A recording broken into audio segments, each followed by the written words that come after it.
when your head experiencing dream state and your heart experiencing deep sleep,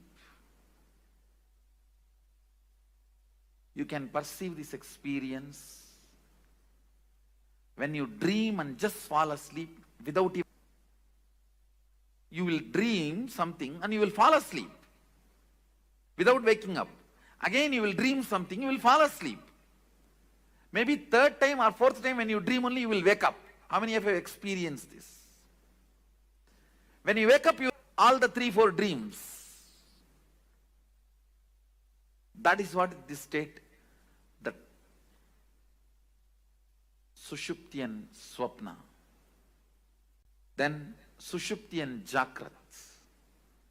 Sushupti and Turiya.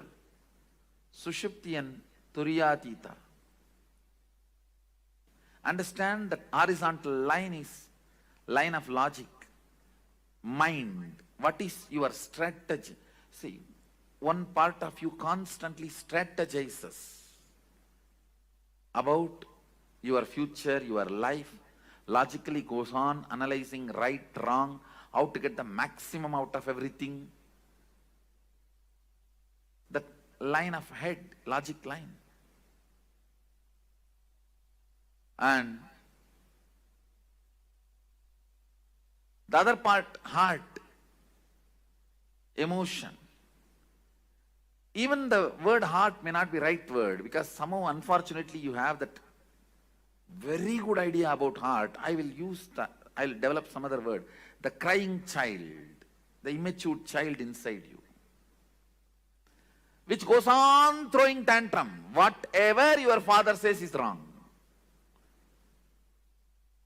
Once you decide, just goes on saying no, no, no, no, no, that becomes mantra. The no becomes mantra for one part of you.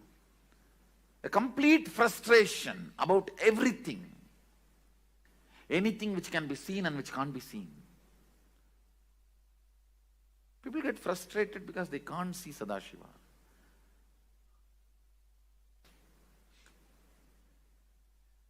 It is good, sometimes you are not able to see. No, we get frustrated even with things which we have never seen, we never experienced, we never perceived.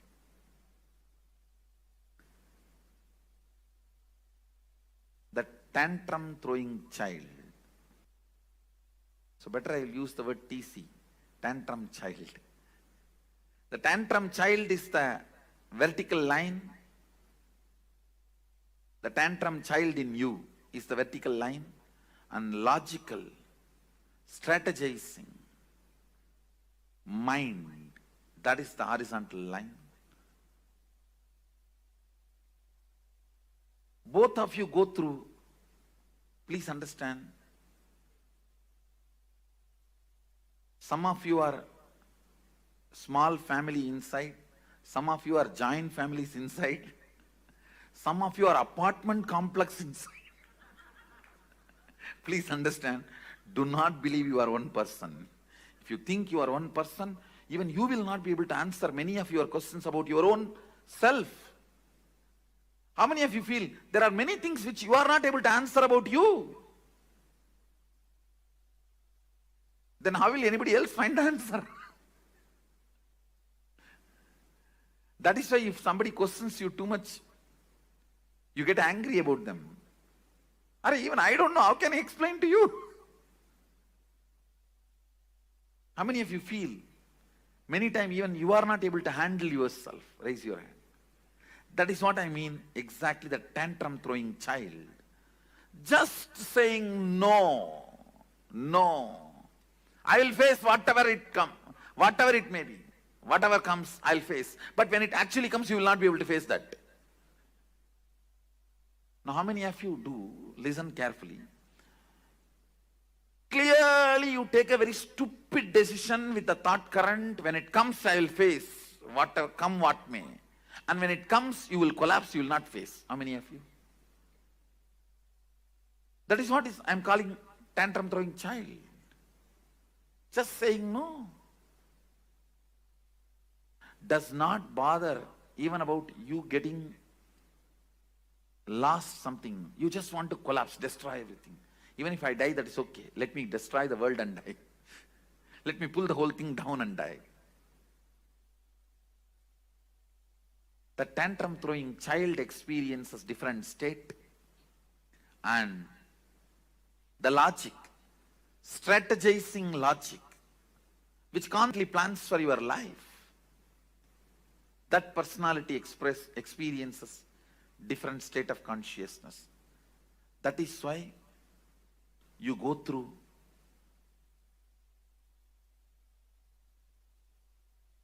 various states of consciousness. Listen. The TC, tantrum throwing child, goes through the deep sleep, and logic goes through the deep sleep, both experiencing deep sleep. That's what I said. Maximum you may experience 20 to 30 minutes, even if you lie down 8 hours in your bed. Then tantrum throwing child going through the dream, and the logic going through deep sleep. Earlier I explained that side, now I am explaining this side. Listen carefully. Earlier I gave an example. You going to dream, falling asleep without waking up. That is what is the example I gave for your logic experiencing dream, tantrum throwing child experiencing. Then tantrum throwing child going through the dream, and the logic going through deep sleep. Earlier I explained that side, now I am explaining this side. Listen carefully. Earlier I gave an example. You going to dream, falling asleep without waking up. That is what is the example I gave for your logic experiencing dream, tantrum throwing child experiencing deep sleep. Now I am showing you this side. The tantrum throwing child experiencing dream, but the logic experiencing deep sleep. Listen carefully. That is what I call, if I have to find an English equivalent word, frustration. In Sanskrit we call it virakti. Vrakta means the tantrum throwing part of you is active, but the logic is completely absent. Listen carefully. In Sanskrit it's called vrakti. In English I am trying to translate with the word frustration. I'll give you the context where the tantrum throwing you is so alive, wildly active and dreaming. But the logic with which you need to control you, that reins are not in your hand. It's like you are sitting on a wild horse and the horse is running on a hill. It may even jump into cliff now. I'm talking about this part where, see, this is TC, means TC, tantrum throwing child, this whole line. This whole line is logic, your mind.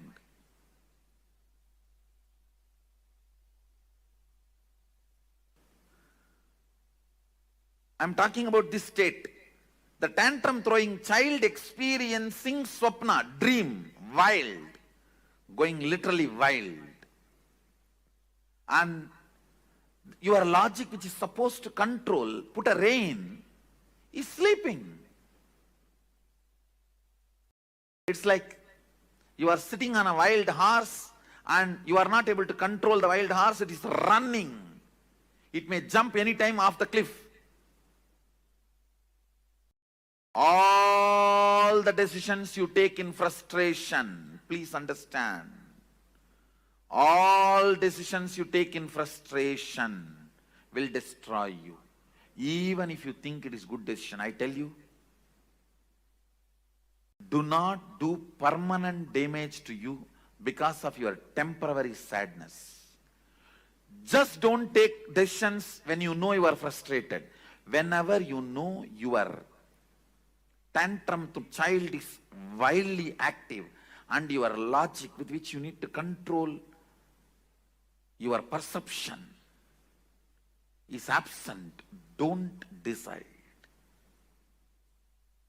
You will be overloaded with frustration.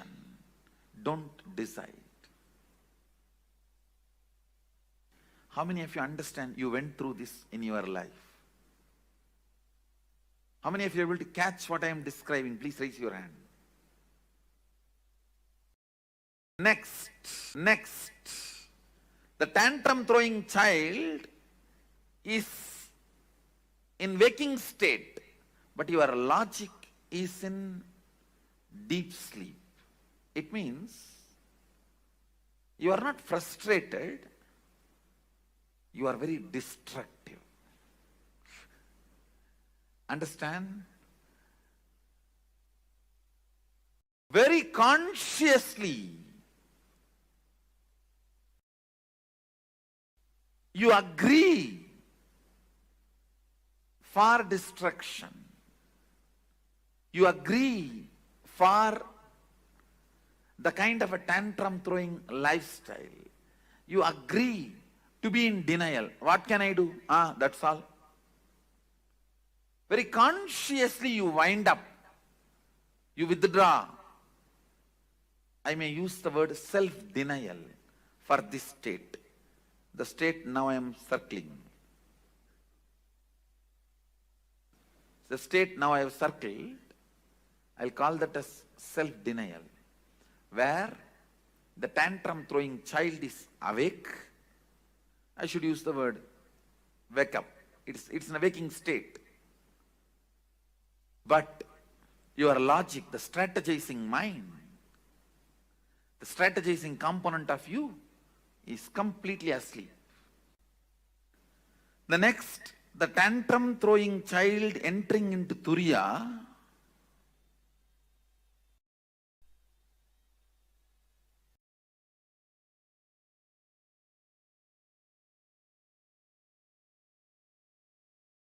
tantrum throwing child entering into Turiya, and the logic in deep sleep. One good thing is, the moment tantrum throwing child enters into Turiya, he gets healed. He is no more dangerous. He gets healed. Listen, very important thing. If a tantrum throwing child in you catches the glimpse of thoughtlessness, Turiya, even once, the whole thing becomes seeking. That is why the hippies become seekers even if they get one glimpse. The tantrum throwing child in you becomes a powerful seeker even if you catch one glimpse of Turiya. So I'll call this state as Turiya plus Sushupti, which I marked, seeking awakened but don't know what to do. Your logic does not know what to do, how to proceed, but you know something you need to discover. I'll call that as a seeking, but not active. Means you don't plan about how to go about it. Your logic has not found any method. It has not discovered any way to seek. But the tantrum throwing child is now throwing tantrum about everything which is seen or felt, which is not matching with the reality of the Turiya. See, now the Turiya becomes the benchmark. The awakened state becomes the benchmark. Anything which is not matching up to that mark, you throw tantrum about it, but you don't know how to make everything match up to the standard. Understand? At this state, you will say a big capital letter no to everything external. But you don't know to whom you should say yes.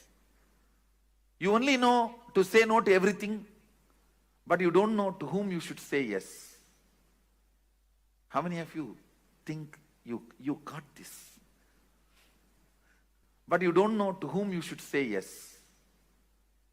How many of you think you got this? Next, Turyatita and Sushupti. When you enter Turyatita, when the tantrum throwing child enters into Turyatita, and the logic is in Sushupti, I call this accidental enlightenment. No, there are few people who got this. They got it accidentally by Guru's grace or by the high energy experience without their logic planning for it.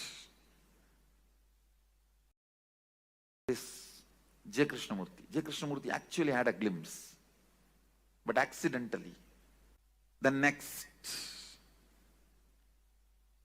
your tantrum throwing child experiencing it, and your logic experiencing dream state.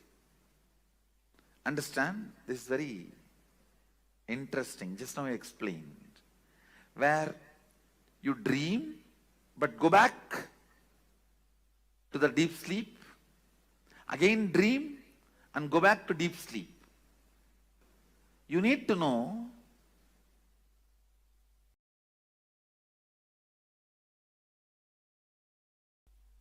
maximum only 30% of you is your logic part. 70% of you is the tantrum throwing child inside you. That is why how much ever you strategize, always that tantrum throwing child wins in your life. How many of you agree with that statement? How much ever you plan, finally this tantrum throwing fellow wins the game.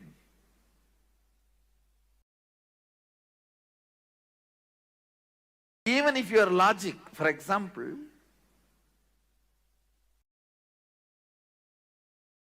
tomorrow I have to give a presentation.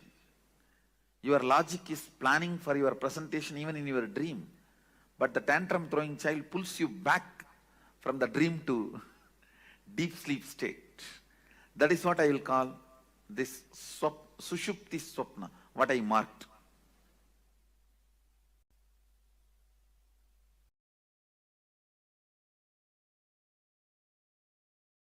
Next, the tantrum throwing child experiencing deep sleep, but the logic experiencing waking state. I'll say in this state, your logic thoroughly plans for your future. You will sit and think, nicely plan. But within next 24 hours, you will forget the whole thing and you will start thinking again the same thing and do the same plan. As if the whole thing got control deleted. How many of you experienced this? Your logic's plan, but your tantrum throwing child is not even interested in looking at it.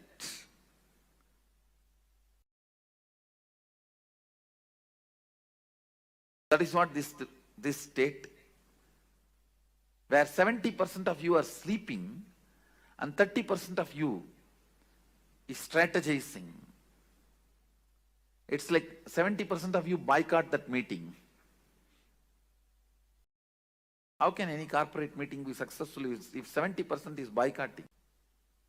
See, I'll put it in a very simple way. What you desire is your logic. What you believe is your tantrum throwing child. You will never get what you desire. Please understand, you will get only what you believe.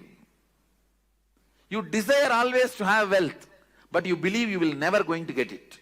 You are never going to get it. You desire to have health, but you strongly believe that is not part of your life. You will not manifest what you desire. You will only manifest what you believe. People always confuse between desire and belief.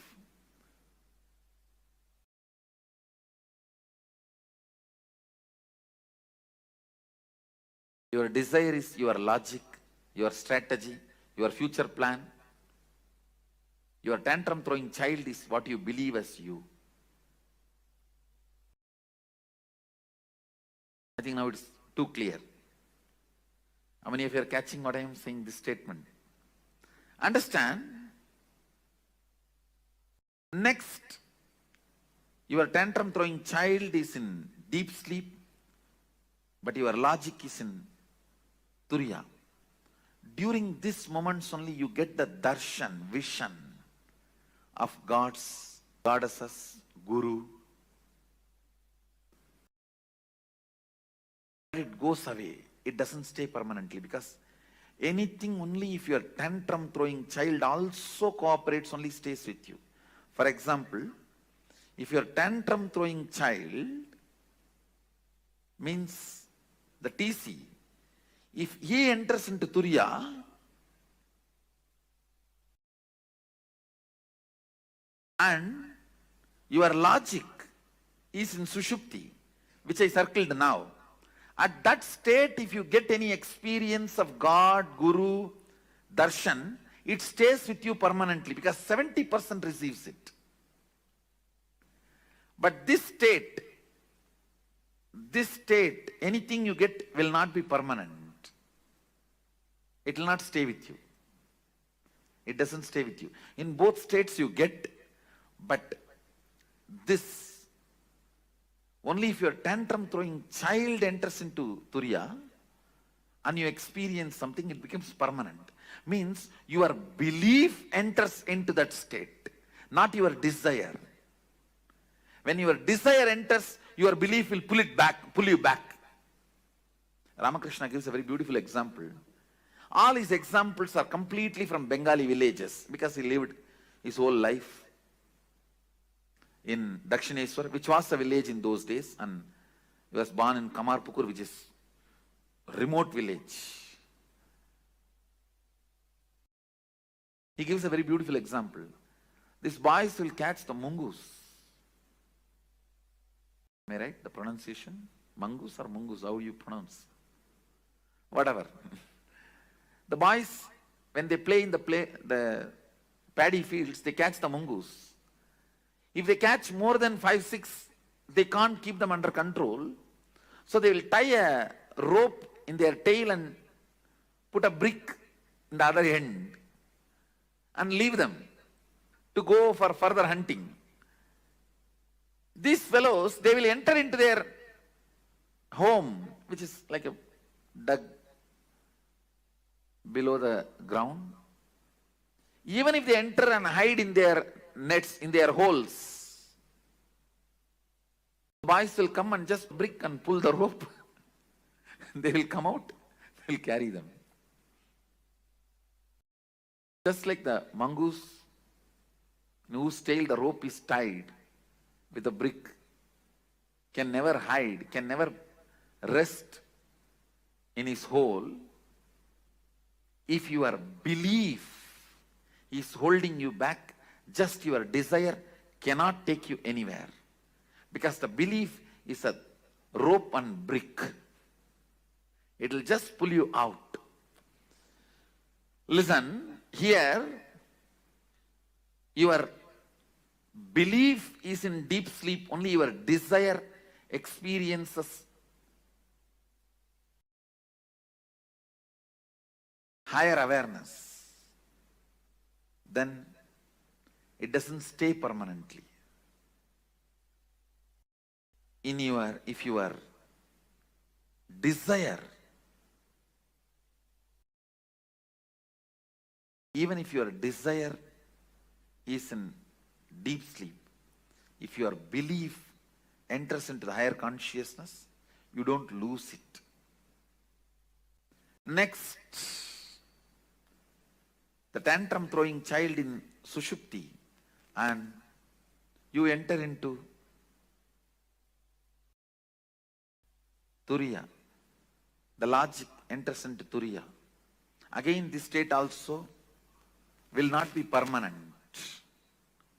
It will not be permanent because the tantrum throwing child is 70% of you. That's more powerful. It will pull you out.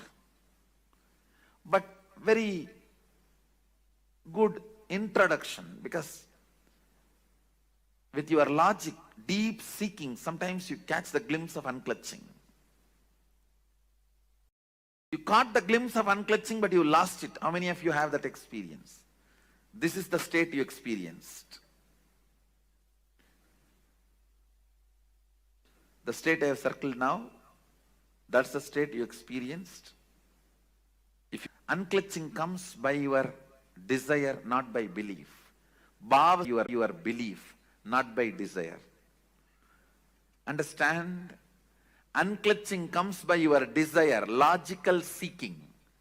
Bhava Samadhi comes by your belief, a deep feeling connection. The tantrum throwing child, when he feels connected, you experience Bhava Samadhi. Unclutching comes by your desire, not by belief. Bhava Samadhi comes by your belief, not by desire. Understand? Unclutching comes by your desire, logical seeking. Bhava Samadhi comes by your belief, a deep feeling connection. The tantrum throwing child, when he feels connected, you experience Bhava Samadhi.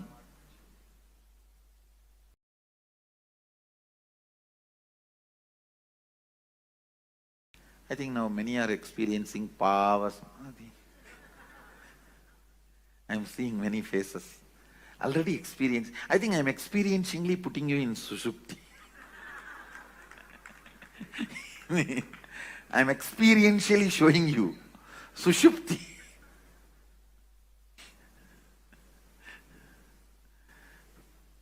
If your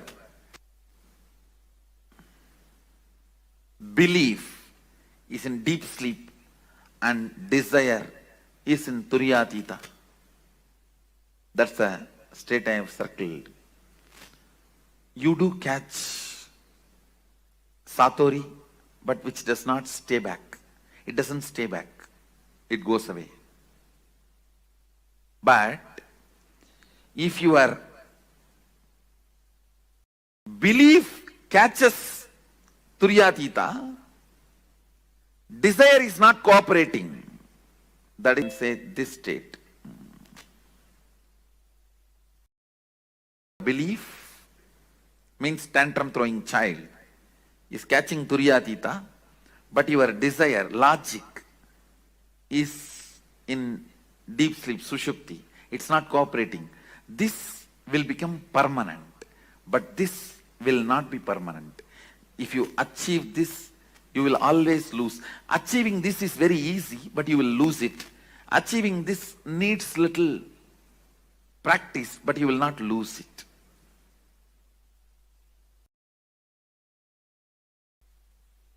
This comes by Bhava Samadhi, feeling connection. This comes by unclutching, your own effort.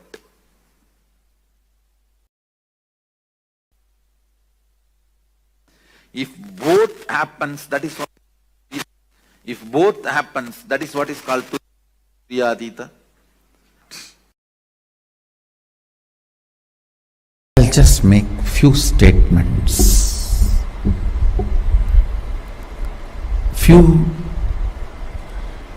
basic truths. 25 states of consciousness is multi-dimensions of you. Listen. All the 25 states are part of you. Nothing is good, nothing is bad. Deep sleep is as much you need.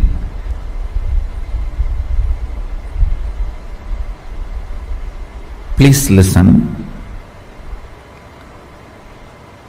Deep sleep is as much needed to you as you need Turyatita. The whole 25 states is your 25 dimension. Only thing, You becoming powerless during the deep sleep or the dream state is the problem. But if you decide to become powerless, you can be powerless anywhere. If you decide to become powerful, you can be powerful anywhere. Fundamentally, this whole 25 state is 25 phases of you, 25 dimensions of you. Nothing is bad, nothing is good.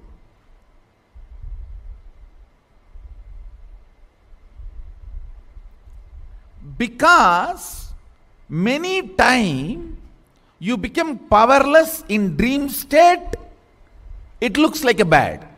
Not the state is bad, but your habit and pattern of becoming powerless there is. I'll just make few statements. Few basic truths. 25 states of consciousness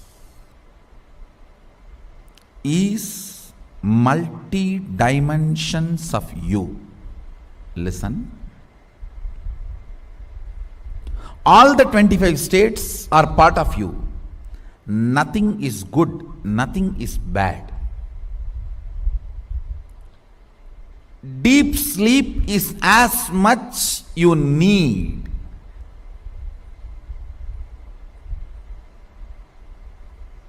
Please listen. Deep sleep is as much needed to you as you need Turyatita. The whole 25 states is your 25 dimension. Only thing, you becoming powerless during the deep sleep or the dream state is the problem. Om Ashatoma. Nithyananda, please get back to the space of listening. Let's all settle down.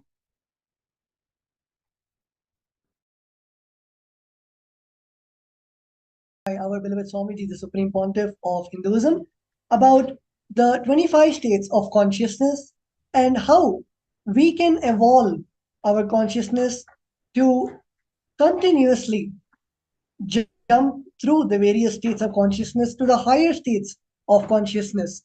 As Swamiji beautifully told, that many times we are not even coming to the space of Jagrat, which is the waking state, as we are mostly in the states of Swapna, which is the dream state, and the Shushupti, which is the deep sleep state.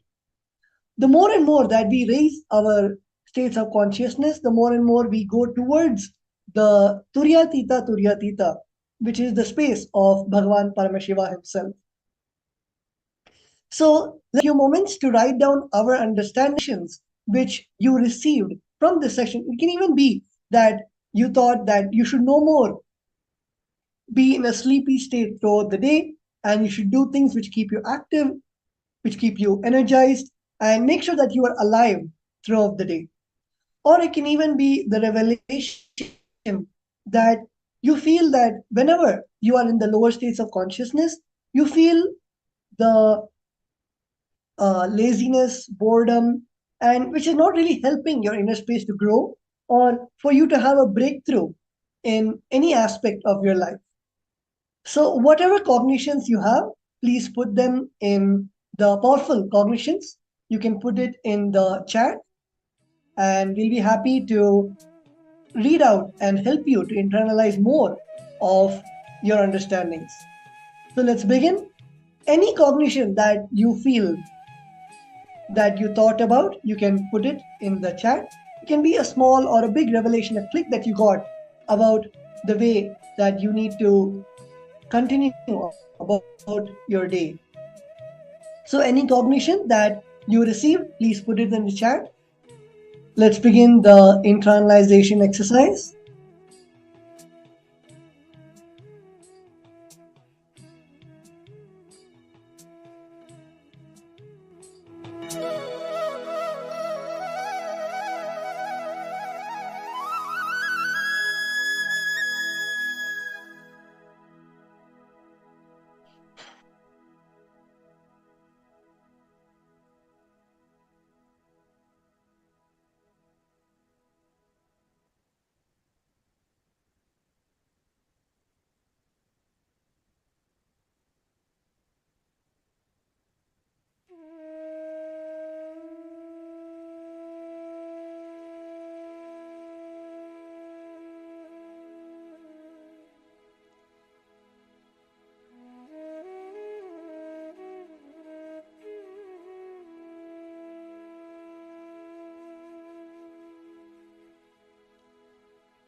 Nithyanand, intensely write down every single cognition that you had about the 25 states, whether it is the various experiences that you had in each of the state. For example, in the state of Sushupti or in the state of Swapna, you can write down all the incompletions that you had towards the dreams that you have, whether it is the dreams that you're not able to fulfill, the things that you're not able to fulfill in waking state which comes in your dream, or it might even be the nightmares which constantly haunt you in your life, or in the present waking state, how constantly, as Swamiji said, the mix matching of all the overlapping of all of these 25 states, whether it is the Jagrat with all the other four states or the Turiya. Of course, the Turiya and Turiyatita states happen only with the initiation of the awareness. During the Jagrat state, you can write down throughout the day which which time of the day you are in the most optimum Jagrat state, or when you start slowly slacking and going towards the Jagrat Swapna, or the states where you are not completely awake and aware.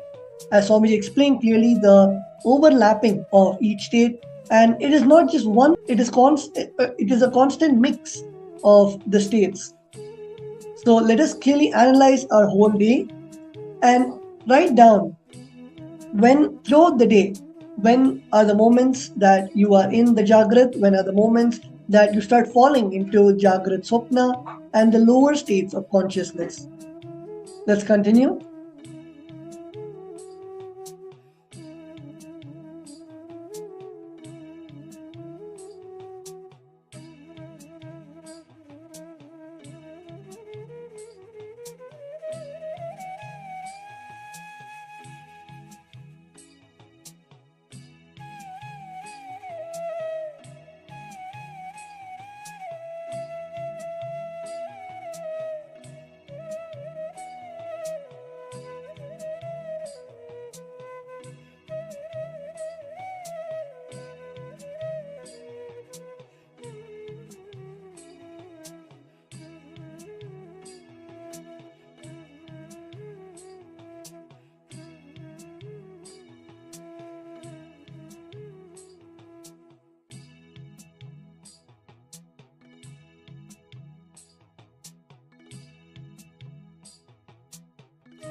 Nithyanandam, all the participants can also post it in the chat where the acharyas can see and guide you on YouTube, Facebook, and the various social media platforms. Let's all continue the exercise. Continue to keep writing your powerful cognitions that you have internalized from the 25 states of consciousness. So, wherever you are able to relate with the 25 states of consciousness, where you're able to categorize your day into the various states, your activities. For example, when you're doing the Pada Puja in the morning, that is the space of Turiya. At the same time, when you're either at work or you're at school, when you are not very inspired or you are very lethargic, that would be the space of the Swapna, which is mixed with Jagrat. So, like that, categorize your day into various moments where you're able to match it with the 25 states of consciousness. Not only your day, even the activities as Pada Puja, whenever we do the Pada Puja or any offering, the ritual, deities, automatically it raises us to the space of Turiya. So, any activity in your lifestyle where you're able to see continuously that your experience is collaborating with the 25 states of consciousness, you can make a column with all the 5 states of consciousness and you can segregate all of these actions that you do, all the various actions to the states of consciousness. So let's continue the exercise.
Nithyanandam.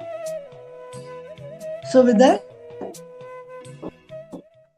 we come to the end of the internalization session, and we'll be moving on to get ready to receive the Bhava Samadhi Darshan of our beloved Swamiji, the Supreme Pontiff of Hinduism. So we'll now be moving on to the next session of today's Bhava Samadhi Darshan program. Thank you, Nithyanandam.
नित्यानन्दं परमसुखदं केवलं ज्ञानमूर्तिं द्वन्द्वातीतं गगनसदृशं तत्त्वमस्याधिलक्ष्यम् एकं नित्यं विमलमचलं सर्वधी साक्षिभूतं त्रिगुणरहितं सद्गुरुं तं Namami.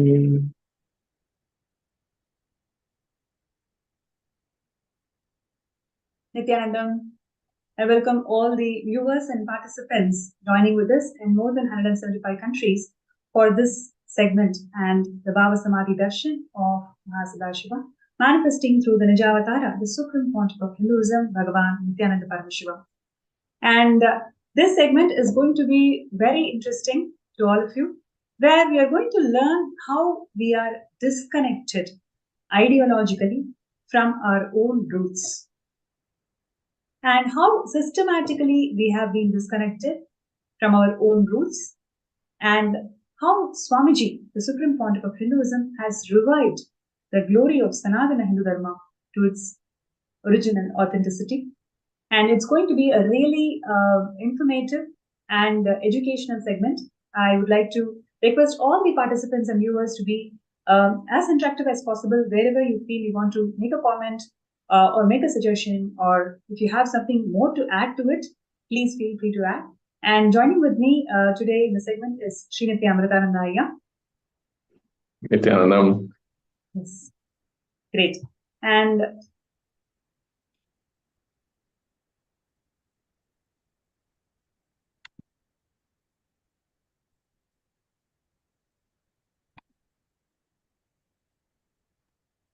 so today we are going to touch base on few important aspects that is holding the entire Sanatana Hindu Dharma together. What made the Sanatana exist for more than 60,000 years despite undergoing 2,000 plus years of persecution?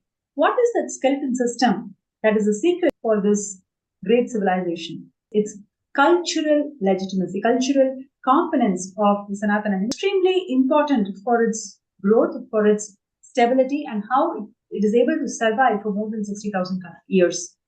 And today in the segment, we're going to see how this cultural roots of Sanatana Hindu Dharma is systematically separated from us by anti-Hindu elements, and how the 1008th incarnation of Paramashiva has descended for the revival of Sanatana Hindu Dharma. Yes, it's so very important, what we are discussing today about, the cultural genocide, of Hinduism is very important because this has always, existed. Means if you see, the current situation of modern slavery in 86 countries, women face, some form of job restriction. And 95, little over 95 countries do not guarantee, equal pay, for equal work. This modern slavery, around women and girls are at, high risk of, being pushed into modern slavery through, various things around, rape, sexual slavery, forced prostitution, etc. And if you see, there is astounding numbers, of millions of people who are victims, of modern day, slavery. And today, one such, area that we want to focus is the Rudrakanya Sampradaya. Yes, and Rudrakanyas are the temple dancers who dedicated their lives to Paramashiva. They made life and art as their mission, where they can achieve the purpose of living enlightenment through arts, and they dedicated their life completely to temple and Paramashiva. But what we know of Rudrakanyas today is so much of hate speech is attributed to Rudrakanyas and Devdasi tradition, who are even now, many of the Hindus themselves believe that they are nothing but prostitutes. Now, we are going to reveal to you, all the viewers and participants today, how the Rudrakanyas, the sacred beings who dedicated their lives to Paramashiva, is now termed as prostitutes. How did this systematic persecution happen? We are going to reveal some of the very interesting facts to all of you. Yes, Rudrakanyas, were, a backbone of Hinduism, like how Swamiji has, shared. So in the eons, in the colonial era, how several legislations, were passed, for the sexual exploitation of, women in a mass scale, through passing of a disease, act, or a cantonment act, in 1864, which is only make more women, and make their exploitation, easier. and they were grounds for if you will the the grounds for the integrated brothels in the army base camps etc., to really exclusive exploitation by the army and such barbaric through barbaric laws.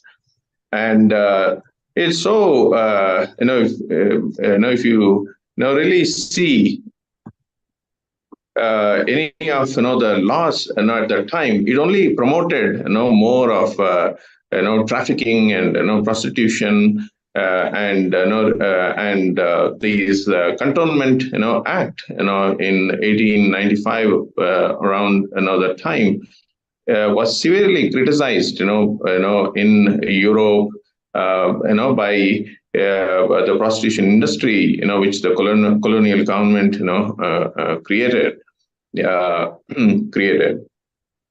Yes. And I'm going to share with you some of the very important strategies that the anti-Hindu elements deployed in making us all believe that Devadasis and Rudrakanyas are nothing but prostitutes. I'll tell you how. So, do you know that Manodharma Shastra empowers every single woman to inherit properties? How many of you know that? You can post it in the chat.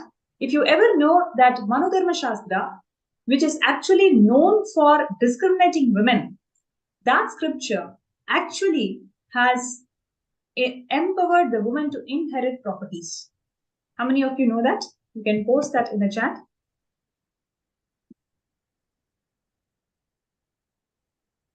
Yes, I request all the participants to be available and participate throughout this session, because some of the ideas, generic ideas that we carry about ourselves, inner image, and our Sanatana Hindu Dharma, it is all seeded systematically by anti-Hindu elements. And today we are going to break each and every one of them. So, requesting everybody to post it in the chat. What do you feel about it? Yes. Now, the Manu Shastra, which is the constitution itself, has empowered the woman to inherit properties. So, by this very value or vow, the Devadasis and temple dancers carried a lot of wealth. They actually had a lot of wealth. And because they had a lot of wealth, the British or the invaders persecute people who are doing prostitution to earn money. You heard it right. They are temple dancers and they have dedicated their lives to Paramashiva. Just because they have money, they are actually suspected of prostitution. Now, if you're suspecting of prostitution, what is the next step?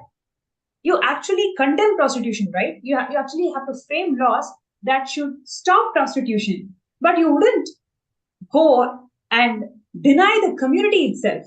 You cannot persecute the community itself.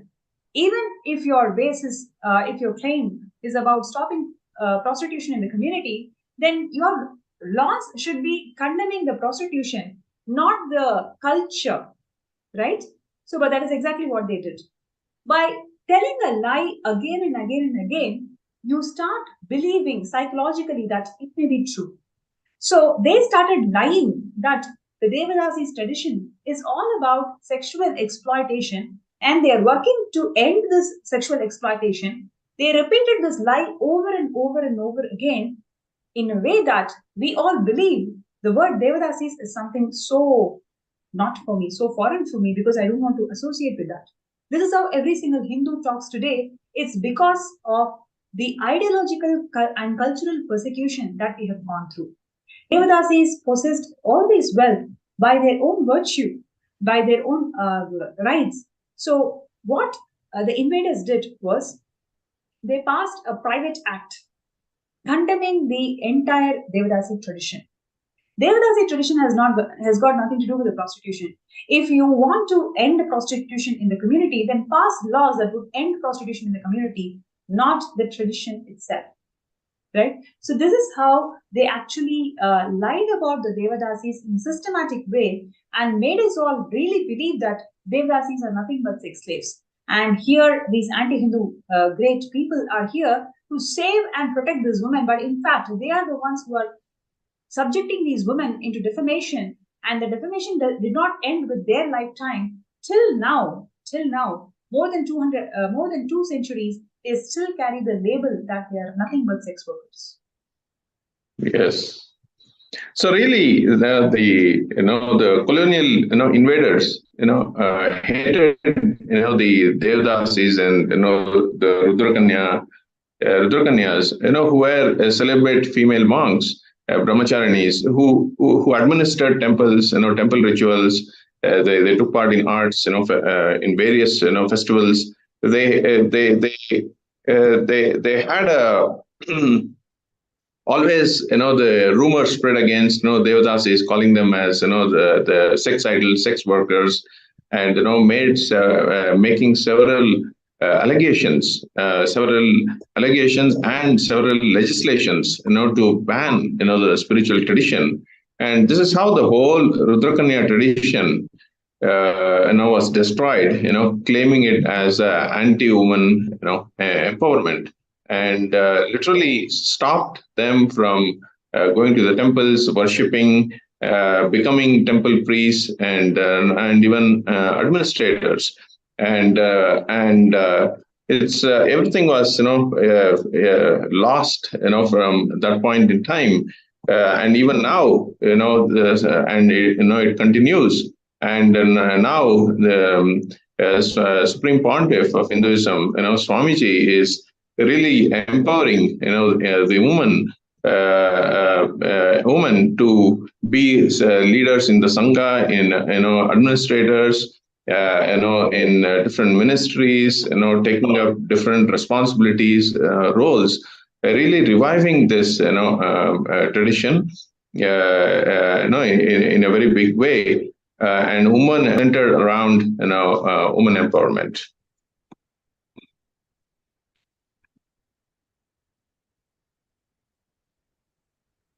Yes. And have you ever wondered, or did you ever know that women are empowered to perform temple rituals? This is something which I came to know or even cognized it is a possibility only when I knew about Swamiji and the vision of Kailasa. In Kailasa, women are empowered to perform temple rituals. In Kailasa, women are empowered to perform arts, dance, music with privilege and pride, not with a sham that you may be called at some stage as a sex worker. And in Kailasa, there are several women empowerment schemes and programs that were conducted by the Supreme Pontiff of Hinduism over the years. In Kailasa, Swamiji has empowered women to several leadership positions. In Kailasa, woman is made to feel the full potential of who she can be. In a very systematic way, Swamiji has worked on this particular issue for the last 30 years. And there are several women, thousands of women in Kailasa who feel great about being themselves and who also feel gratitude towards Sanatana Hindu Dharma for sowing such strong seeds in Hindu feminism. And now we will go to the next aspect of cultural genocide that has been incurred to Hindus. So far, if you have any questions or any feedback, or how are you feeling about this systematic psychological way, how this hate speech was spread, how the lies were told repeatedly in a way that you start believing that it is truth. So you can post your feedback, your comments on that. Yes, see, please post your comments to what we are sharing, because it is our ancestors, our generation who gone through this, and at the same time it continues even now. As I said earlier, the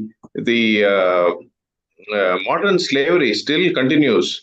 There are millions of people who are victims, of the modern slavery. And in different, countries, in war zone countries, different, countries with low economic, conditions. So this thing, continues. What existed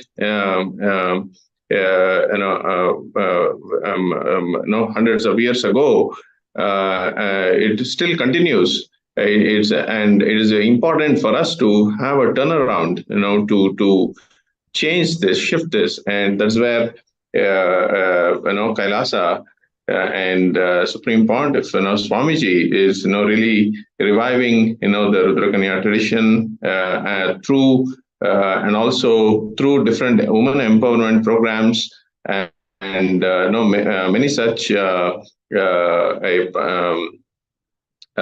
projects and many such activities through rural and indigenous women through free medical camps and many women empowerment centers around the world, etc. Right. Now let us go to the next aspect of this cultural genocide that we're talking about.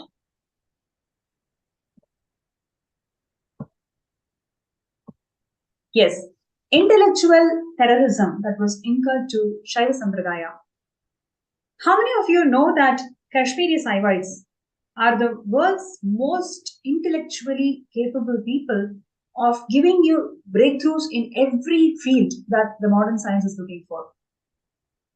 This community has been exterminated. Literally, there are only double-digit numbers of families that are known to be traditional Kashmiri Saivites today, where they have been left with only two options.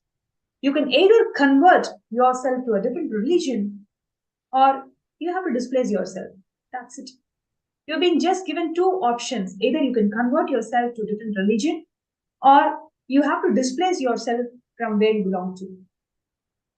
This brutal persecution happened where literally all the scriptures of Kashmiri Saivism is completely burnt, and the entire intellectual strength of Hinduism is shaken the way the Kashmiri Saivites were treated. Yes, the entire sampradaya was destroyed, by anti-Hindu terrorists. If you see an example where through Islamic invasion, especially starting through Sikandar Butchikan during 1389, 1413, Hindus were mercilessly killed and converted on the pretext of being kafirs, non-believers, as per the religion law of the extremist tyrant. Remember how it feels, all the Kashmiri Shaivites, living there, and the Islamic invasion happens, and they come there, and they either force you, to follow their religion or leave the place, and that is how thousands of Kashmiri Shaivites had to leave, become kafirs. So an example, 1320, Sultan Sikandar killed Hindus by calling them Kashmiri. In 1990, the same Hindus were killed under the propaganda called Kashmiriyat, which alleged, that Hindus were not native to Kashmir.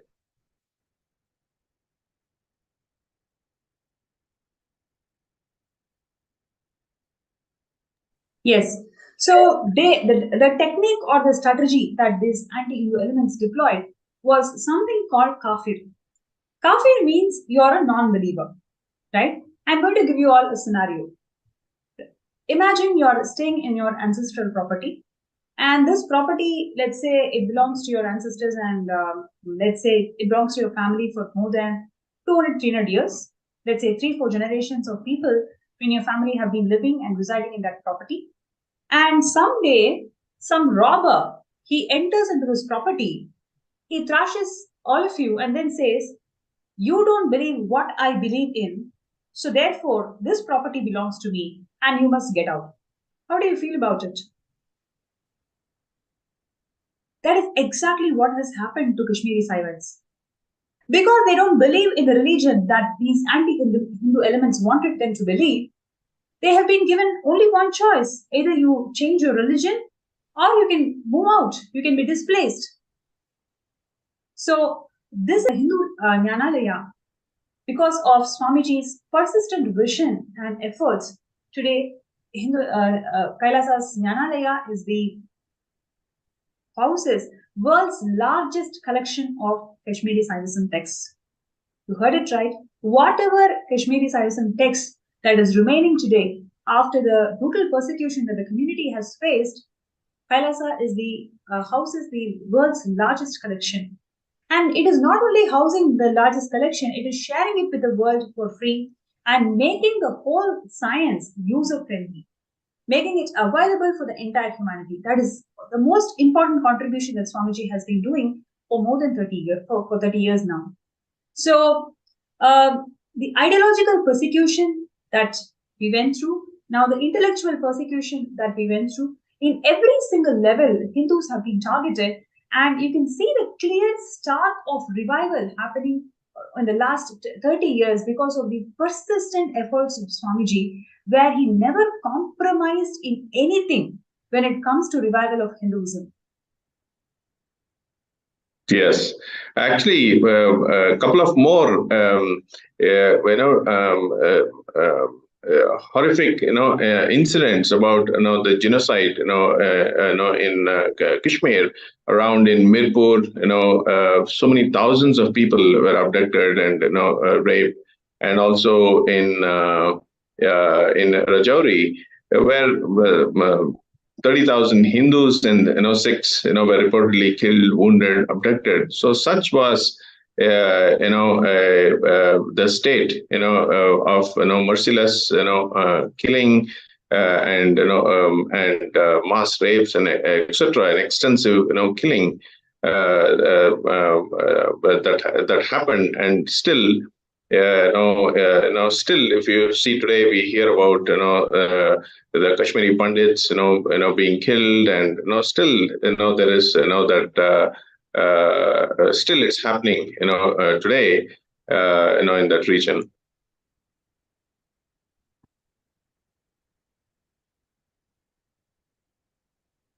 Yes, and I'm going to take a few minutes of all of your time to show the amount of work that Swamiji has done to revive these sacred Hindu scriptures.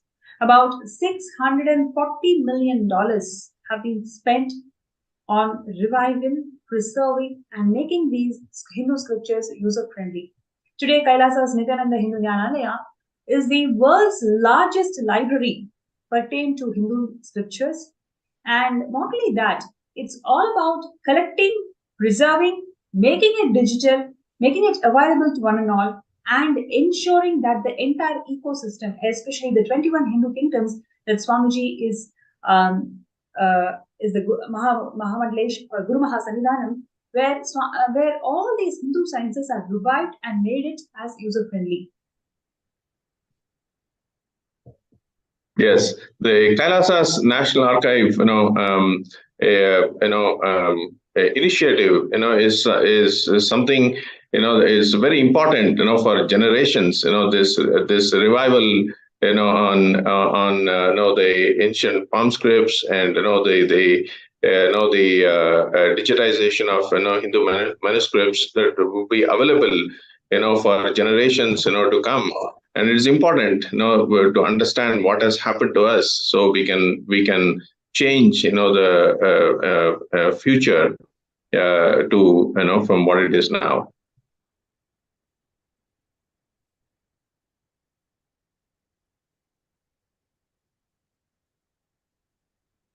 Yes, and next I'm going to explain on the amount of funding that has been spent on these preserving of these Hindu scriptures.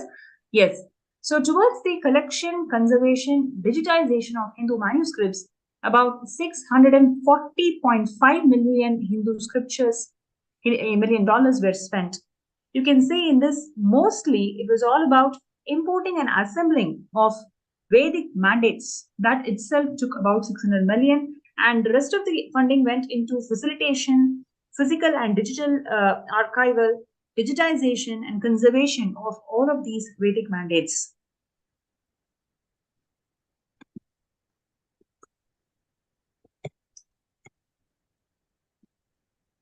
Yes. So yes. So this continues, in a larger scale. So now we move on to the next segment of the science of power manifestation. So the power manifestation, existed, before, means, before, through, earlier, in 1800s, and really how the system, the health system, the medical, health system, support system existed, in our villages and in India, around, those, times. So here is, one report, from, the William Adam, where in a certain, state in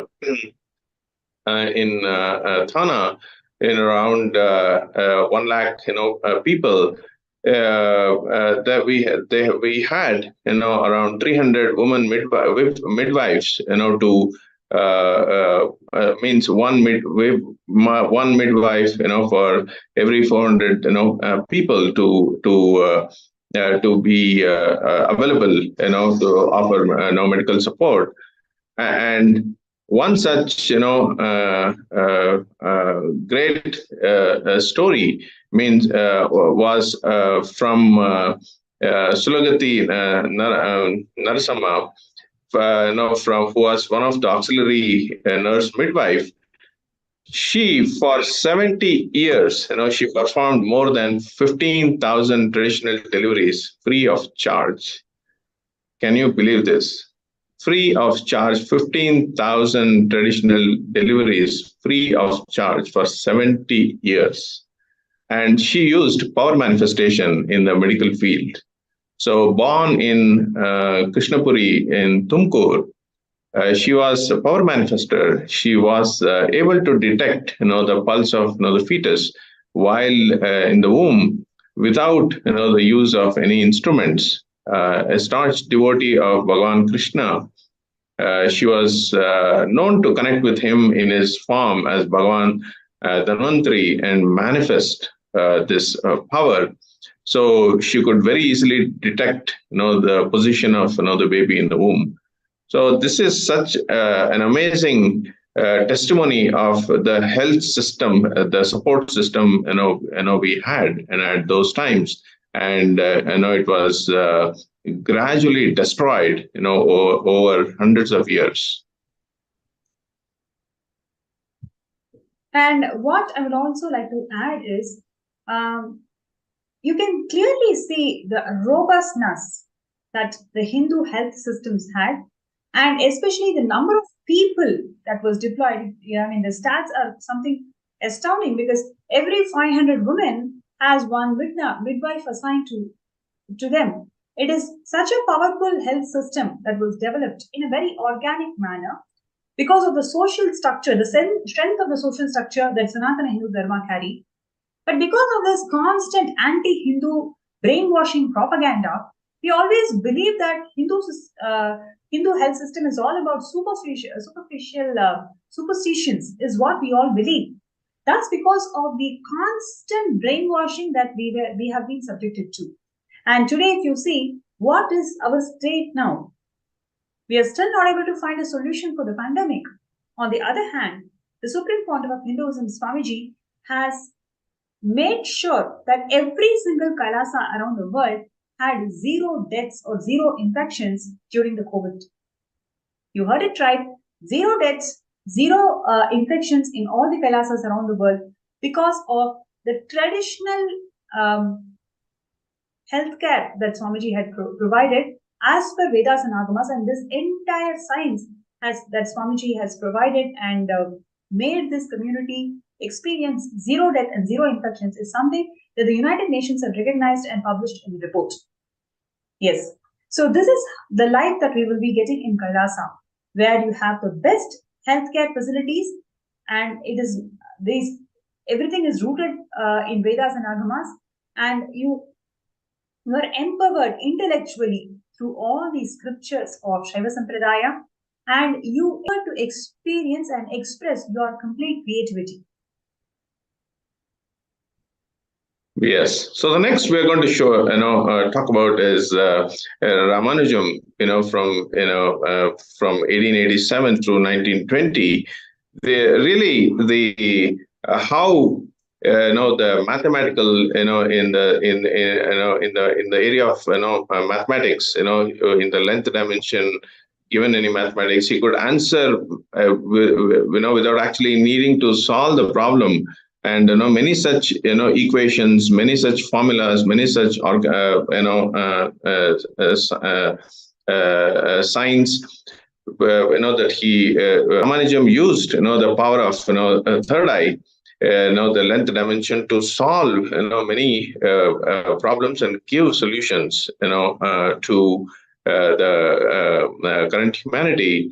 And his contribution has been immense in the science of mathematics using for manifestation.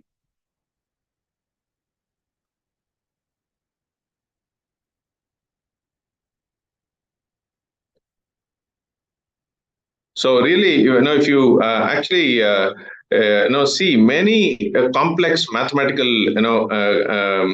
computations, calculations, he would simply say say it just through expressing through the power of third eye. And it's just in that generation has been one of he has done the greatest contribution to the science of to the field of mathematics.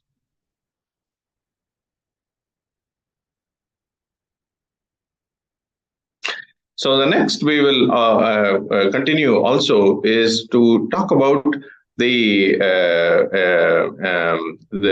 in the medical field, the Rishi Shushruta, how the father of modern surgery used the third eye powers to do surgeries. And Shushruta was an ancient Indian a physician known as the main author of medico-surgical compendium called Sushruta Samhita. So really, Sushruta Samhita was written and practiced using third eye powers, and the level of detail it covers goes on into describing how fetus develops 7 layers of the skin, naming each layer, etc., going into real details, which is unimaginable in that era, but made it possible today only through microscopy, ultrasonography, etc. So Shushruta is known for treating fractures, general surgery, plastic surgery, rhinoplastic, perineal surgeries, and shuttering of wounds, etc. And today, one such thing I wanted to share is the nose surgery. So during those times, when soldiers made a mistake or something happened, the nose of the soldiers used to be cut off. And at that time, this Shushruta school of medicine, they used to perform hundreds of surgeries on these soldiers. And they perfected the art of surgery, plastic constructive surgery.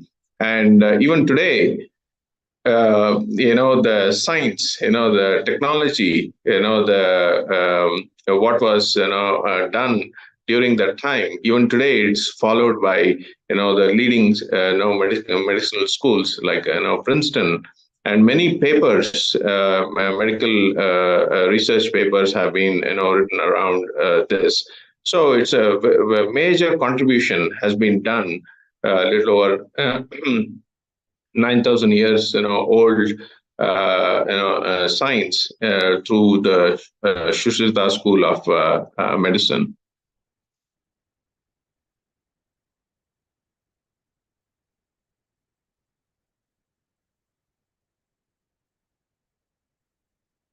So even here, even the science of the same way the plastic surgery, the science of the plastic surgery was destroyed through the cultural genocide by the invaders, and really now it's important this such an amazing science in the medical field needs to be revived. So as a consequence of these several crimes of this invasion, we see that even contemporary India is facing challenges in the healthcare sector. When it comes to doing complex plastic surgeries, and there are more number of infant deaths at the time of birth. And we see continued challenges in the healthcare industry.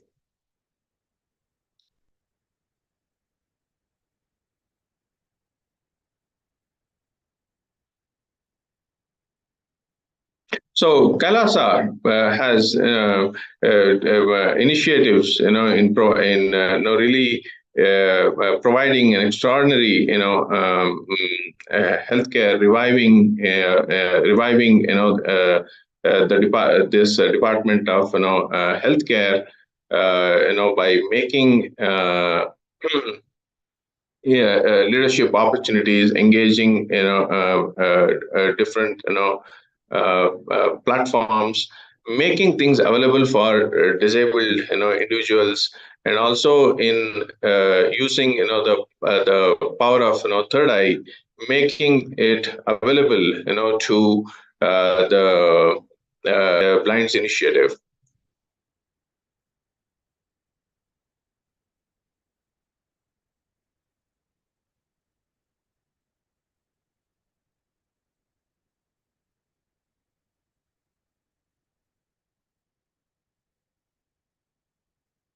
And the cure and care, vision impairment through Nithya is such a unique, contribution and ancient, combination of components of, Nithyananda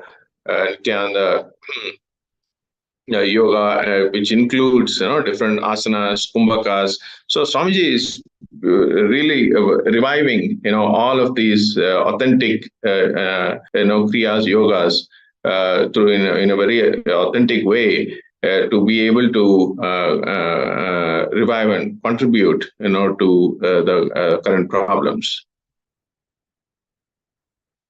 And also hearing impairing initiatives. So Kailasa Department of Human Service has partnered with deaf and dumb schools in Gujarat, showcased this extraordinary feat of putting to action the principle of everyone is Paramashiva, empowering each individual to build their confidence and raise their self-esteem, so they become independent and contributing members of the society. So same way during activities and development disabilities, etc. Yes. And the other thing which I wanted to add to here is how these anti-Hindu elements is now currently literally removing the essence of Hinduism, which is festivities. Whether you take the Kavadiya Yatra, where they termed the whole spiritual yatris as hooligans and thieves. And now if you take Holi, there is a lot of restriction to use the colored water on people's face. And now you have restrictions on Ganesh Chaturthi, where they say that you cannot put the Ganesha in the ocean. Now you also have restrictions about bursting crackers during Diwali. Come on, what can Hindus do? If there is restriction on every single festival, important festival, that is actually holding all of us together, why should we not celebrate it? And why does no other religion experience this kind of bans? Exactly. See, some of the ads, for in the jewelry or perfumes. Now, if you see, they have moved away from the Hindu culture. Where no bindi, and Hindu way of representing jewelry.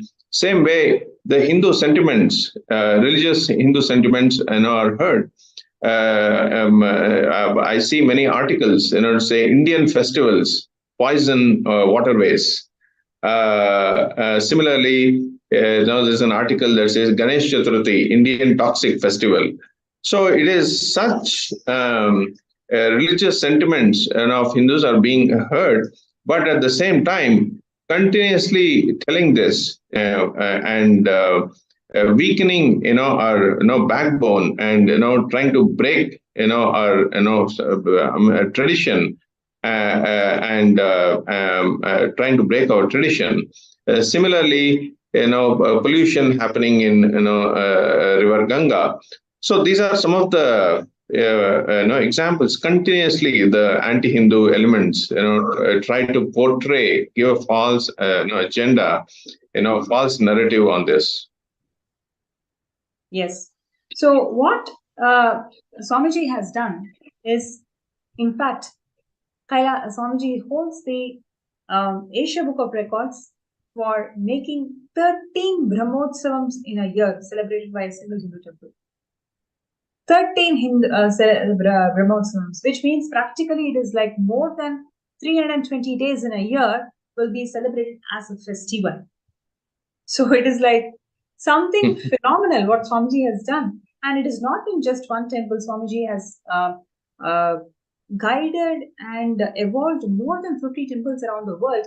In all of these temples, Swamiji ensures that more than 320 years of celebrations are happening, and each of these celebrations are happening in alignment to the reference temple. So in this way, the entire sentiments of Hindus are protected, and at the same time, all these temples and festivals and rituals, whatever is being performed in Adi Kailash and elsewhere, everything is ensured that it is actually relayed live. So, in digitally and physically empowering the Hindus to come back to their celebrative space. This is one of the most important and sweetest contribution of the Supreme Point of Hinduism. So, we just wanted to take this moment to mention that. And if you see, so far, so much of persecution has happened to us. And what we are also seeing is there is a huge need to solve the world problems today. And Hinduism has got solutions for all these problems. We don't need to work for it. Our ancestors and Paramashiva has given it. And we have our avatar as Guru who is going to guide us and make this whole thing happen. So all we need to do is take that first step towards manifesting Sarvanyapita. Moment you take that first step, you will see how automatically all the doors and windows will be. Yes. So this is the time. Like one other festivities I would like to highlight also is in all the Kailasa, at least in the Kailasa, Los Angeles. I had an opportunity to participate in Kumbh Mela, there, and how beautifully it happens, in India, in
Sarvagna Yajman and Sarvagna Karta. So I kindly request all of you to post your messages in your Zoom.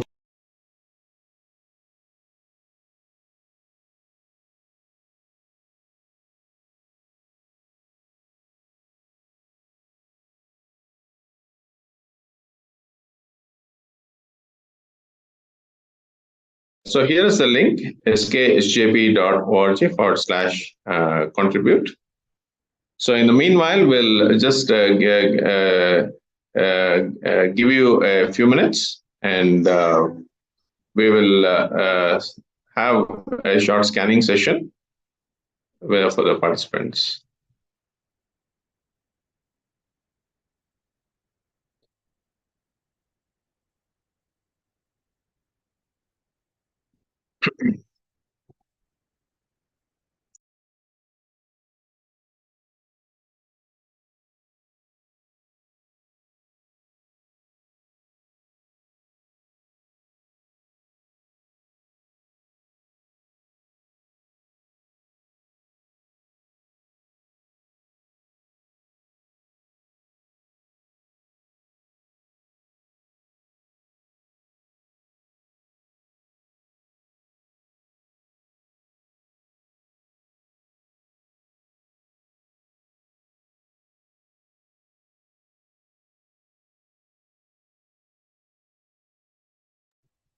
Yes, Nithyanandam, I think we had a small technical glitch. Hopefully, all of you are able to hear.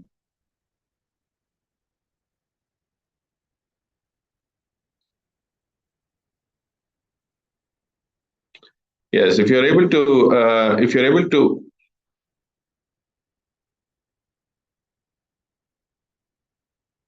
yes, if you're able to hear me, you can give me a thumbs up, or you can post in your Zoom chat, so I'm able to see each one of you, your comments.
Yes, Nithyanandam, if you're able to hear me, Nithyanandam, you can please post in the Zoom chat.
Yeah, so now we will requesting all the participants and viewers to post if you would like to have a third eye scanned in this FB link.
Uh,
Yes, I request all the participants to post your requests.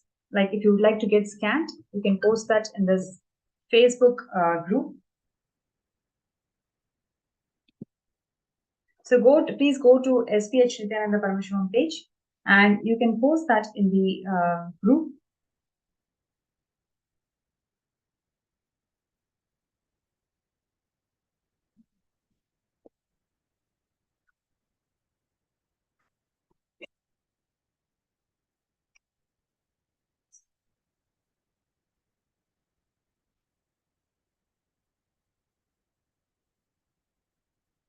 So we can say here how Oza is sharing that after each day of the program, my inner space is more firm, even during the situations before I was stressed. Now I handle with calm and knowledge of it. It's just a dream and drama. Beautiful. Thank you so much for sharing.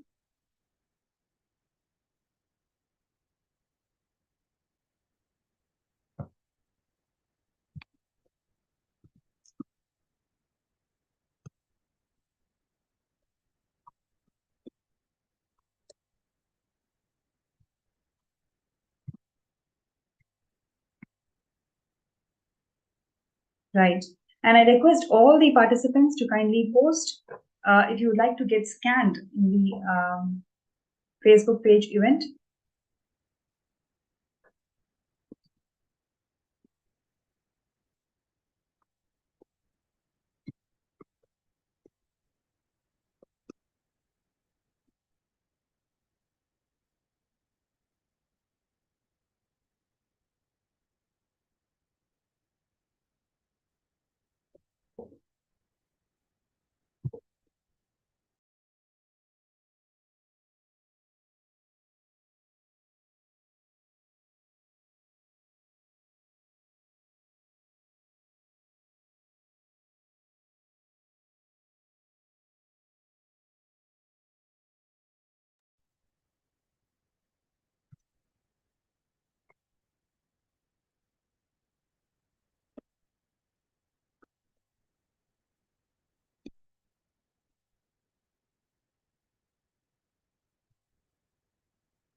Right. So requesting everybody to post if you would like to get scanned.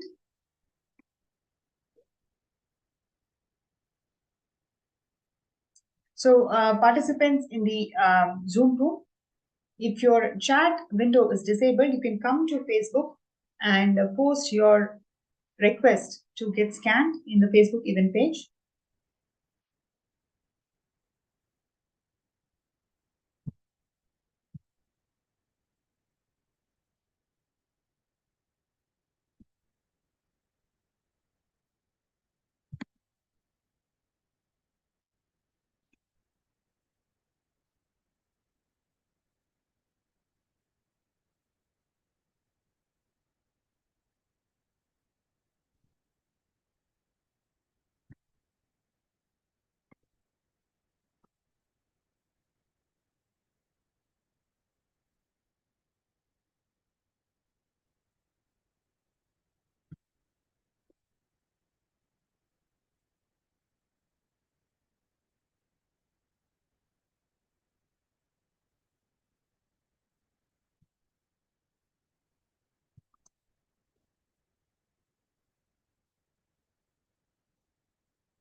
Yes, okay. So we have here Paramashiva Priyama for scanning.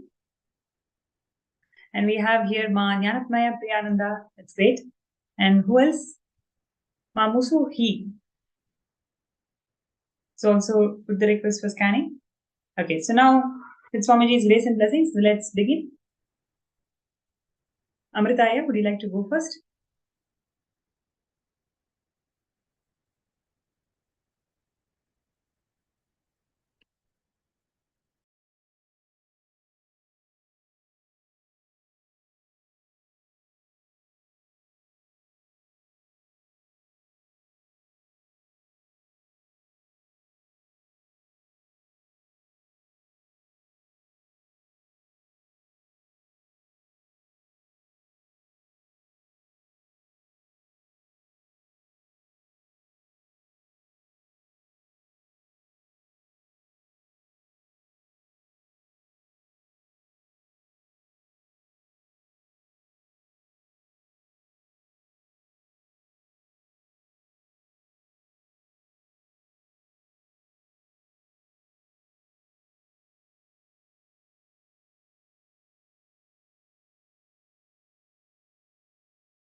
Yes, Nithyananda.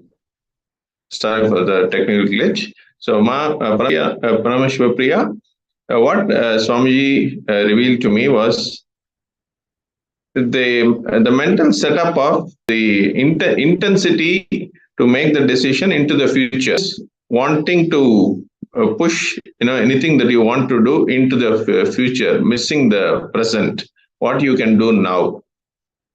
So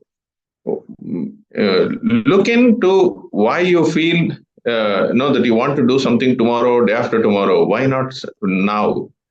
What you're empowered to change your life now.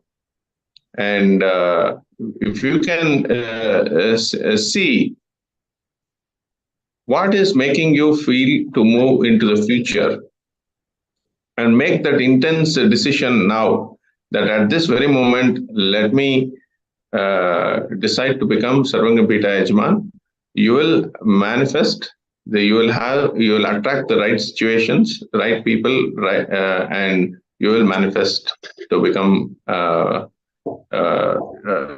founding fathers, founding mothers of Kailasa.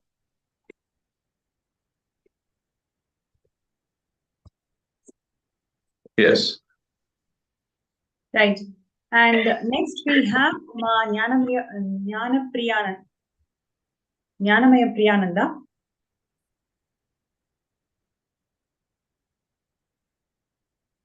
Just checking once again. Yes, it's Jnanamaya Priyananda requesting you to intensely connect with Swamiji.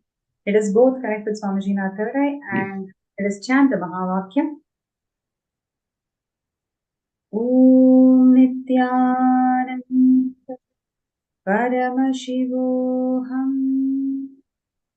Om Nithyananda Paramashivam. Om Nithyananda.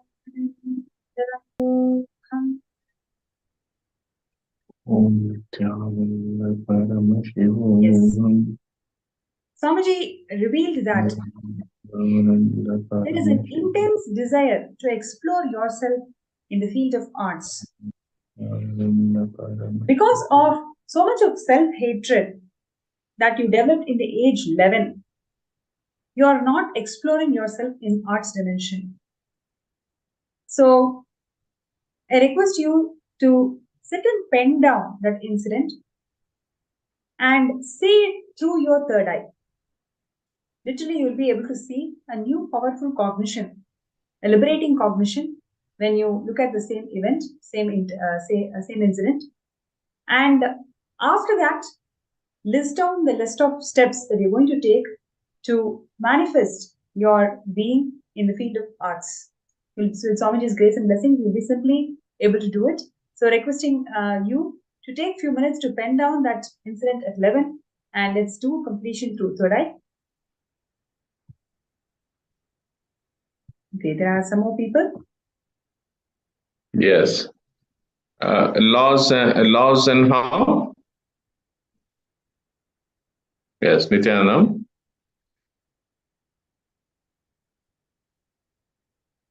I'm scanning you now. Oh, Nithyananda Paramashivam. Oh, Nithyananda. Oh, Nithyananda Paramashivam.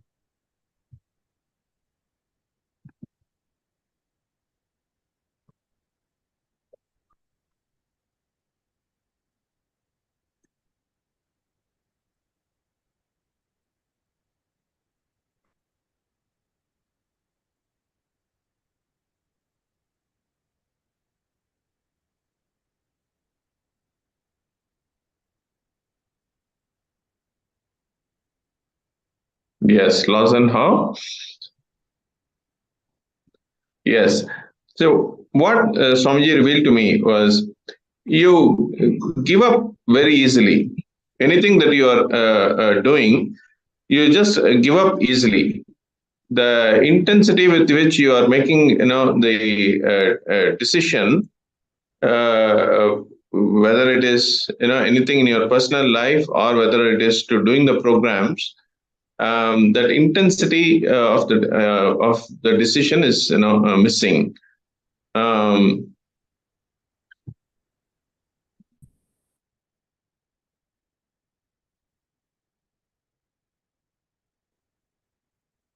So intensely with will persistence. Now, if you just sit with will persistence that you want to manifest Sarvangapita,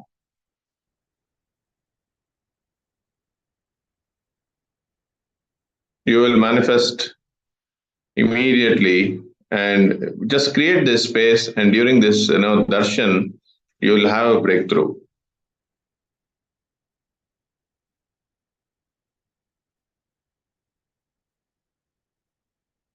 Yes, Laws and how?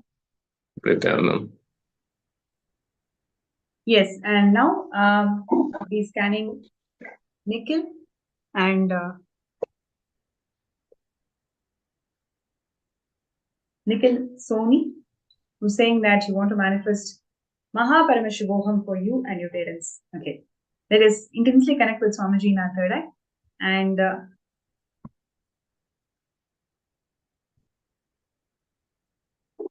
let's chant the Mahavakya.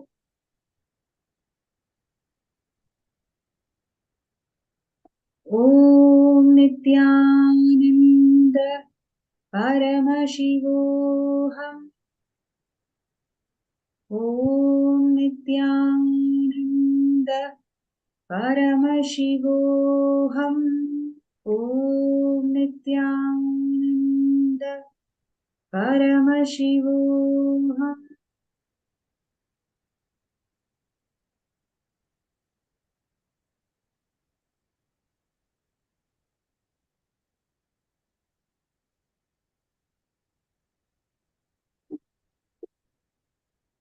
Yes.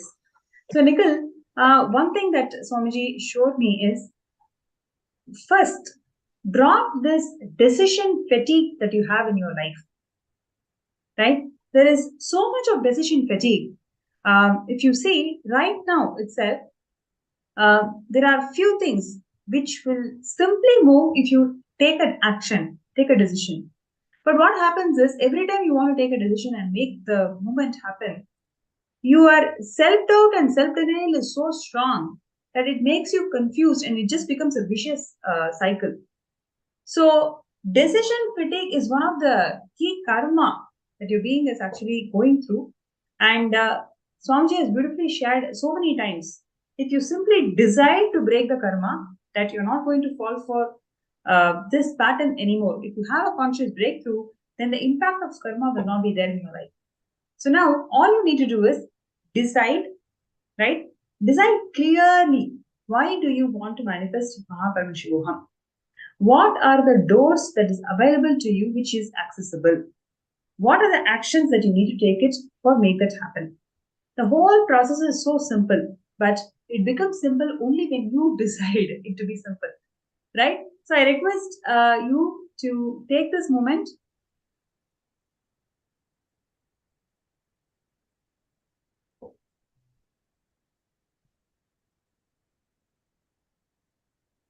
And intensely complete with it.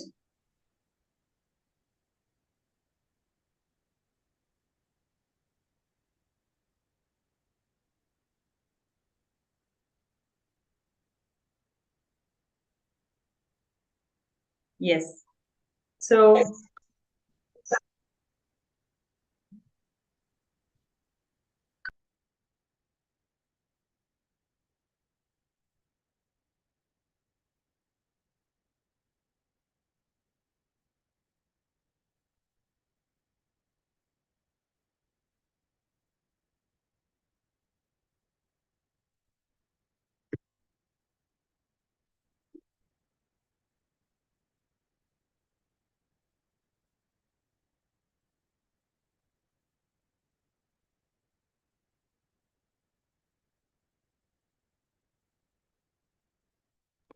anybody else would like to get scanned, you can actually post that in the chat.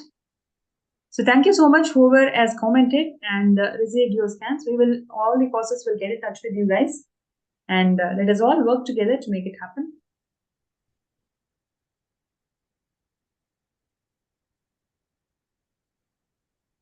Yes. Lao Zhen Hao. Yes, Nithyananda. Yes, what I also saw additional things that Swamiji revealed was also you have the resources to become SJP. You're delaying, procrastinating, and the moment today you make a decision, you will be able to become Sarvangapita Yajman before Shivratri. Lao Zhen Ho, yes, Nithyananda. If you're able to hear our what we're sharing, you can also comment that you heard in the Facebook, so we know that you've heard it.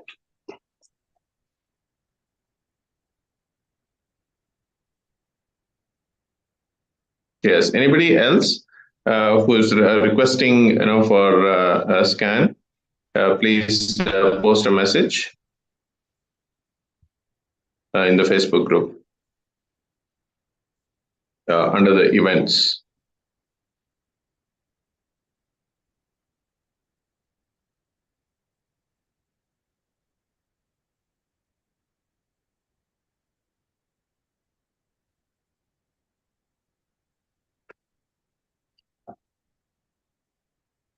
Right. Any other participant who would like to get yours on scan? You can post that in the chat.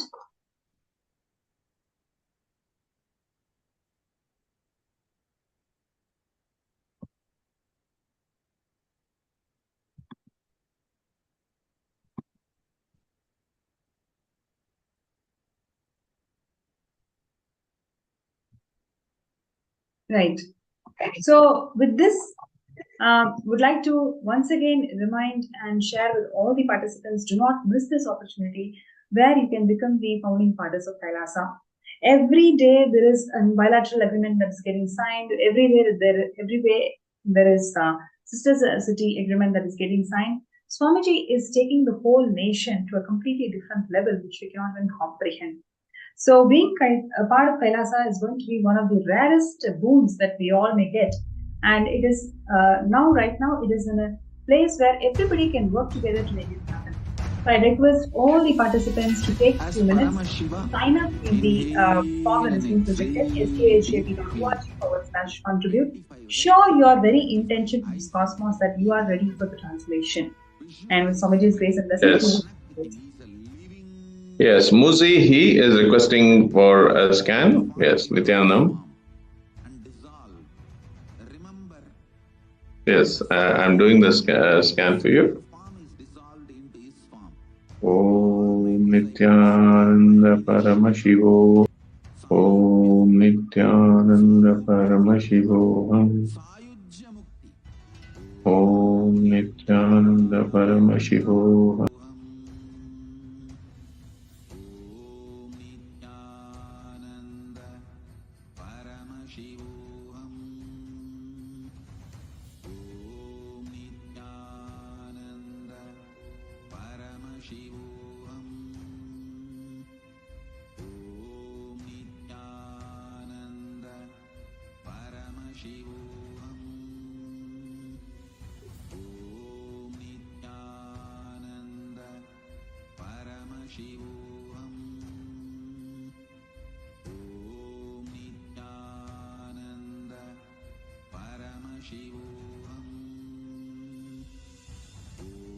Yes, Muzehi, Nithyananda. Yes, what Swamiji revealed to me, you don't stick to your decisions that you make, even in your daily life. You make a decision and then you don't stick to that. You just keep changing. So even for you to become Sarvangapita Yajman, founding fathers of Kailasa, you bring stability to your decision. Look into your life at least maybe 2-3 incidents, very recent incidents, that you feel you wanted to do it, you decided to do it, but you did not do it. So look into the at least 2-3 incidents, complete with this, and make a new sankalpa to become Sarvagna-pita Yajaman. By Shivaratri, you will become founding fathers of Kailasa. Nithyanandam.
All of you, whoever has wants us to scan, so please post your comments on Facebook.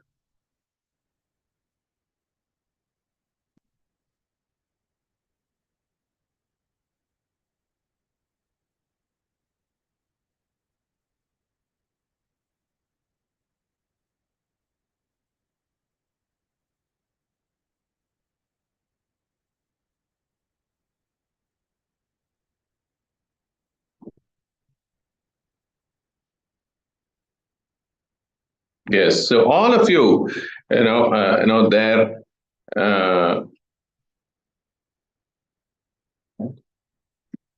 Today you can make the decision, a sankalpa to become founding fathers by starting your journey today towards attending the Paramashivam Season 2 program. See, your decision today to stand by wanting to become Sarvagna-pita manifester is a testament to supporting the Mahakalasa's vision, mission, Swamiji's vision and mission, in a way how you've seen, we've been persecuted and our communities are persecuted, and all our best things that we've offered, Hinduism has offered, is just being destroyed. So your decision today to become Sarvagna-pita manifester, attending the 21 days of Paramashivam Season 2 is indication of you stand for it. You stand up for the cause, you stand up, and each one of you can bring immense contribution to the change, immense contribution to the shift, to making it happen, to making the revivals successful, bringing to its completion, and make it available for generations. And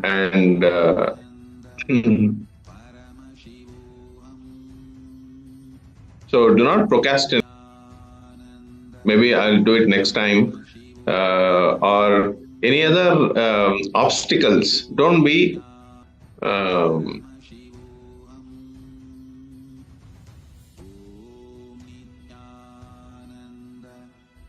too attached to your obstacles, your problems. Let go of that, and have the goal, as what you want to manifest, instead of taking the side of your problems, being convinced with your problems.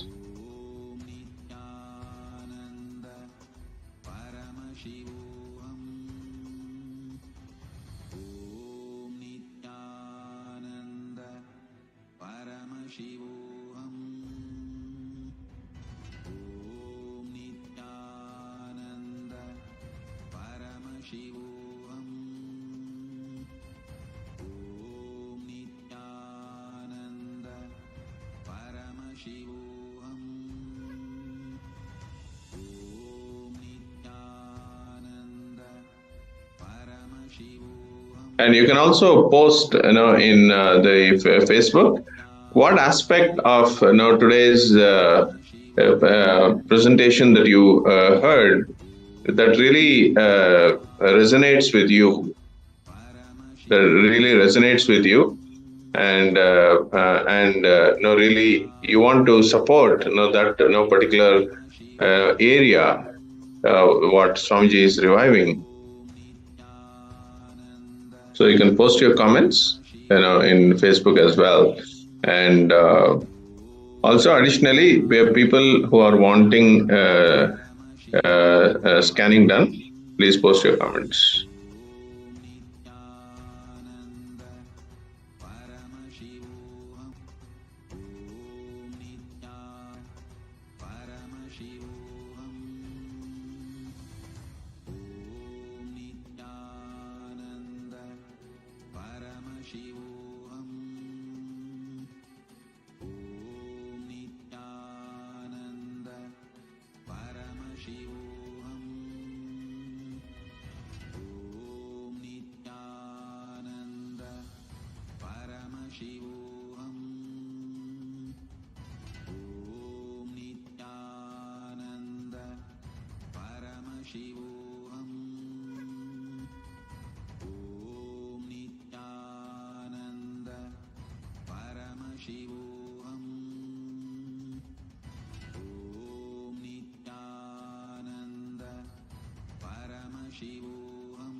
So all the people who we scanned, a couple of them now, all of you can take the next step right away before before the darshan. So you can have a breakthrough just during the darshan. So whatever was revealed to you, please take the next steps and prepare yourself during the darshan to get a breakthrough.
Yes.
Yes, Nithyanandam E. Lee is requesting for a scan.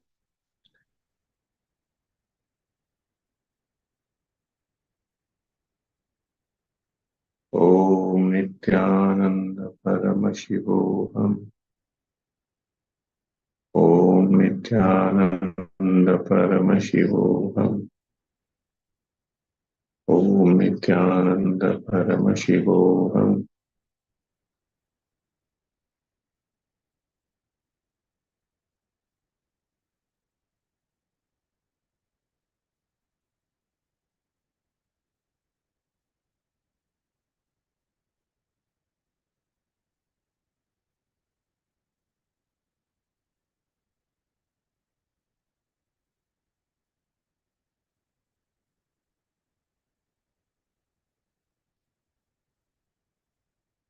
Yes, Nithyanandam E. Lee.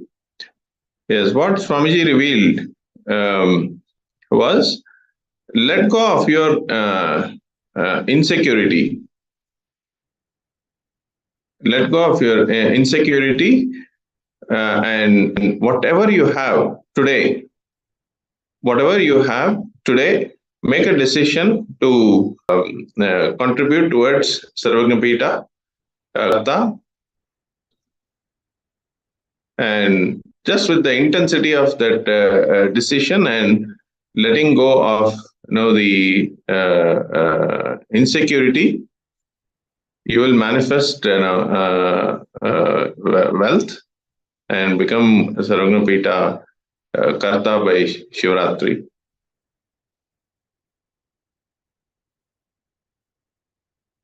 Nitya Tirtha Rupananda, Nityanandam.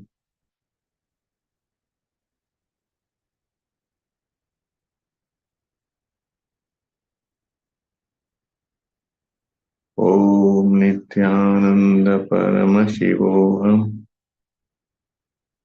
Om Nithyananda Paramashivoham.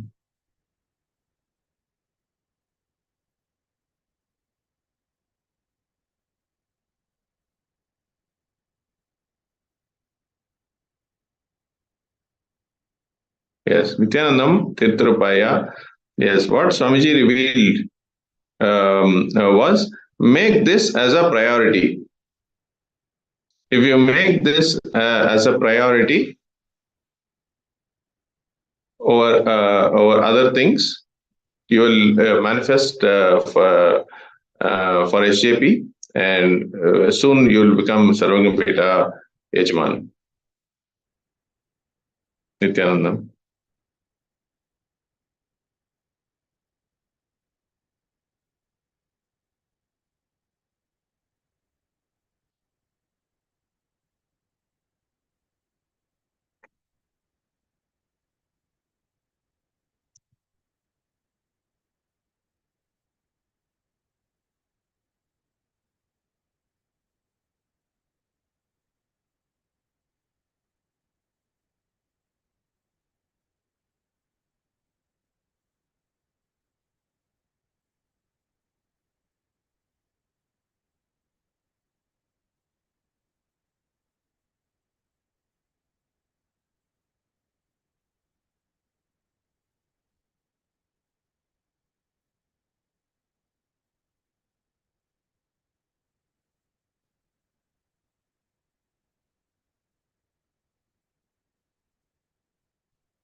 Yes, we have someone posted in Chinese about Yili.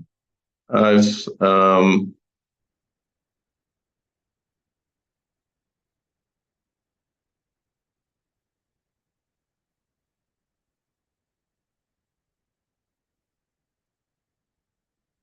yes, somebody has posted in Chinese.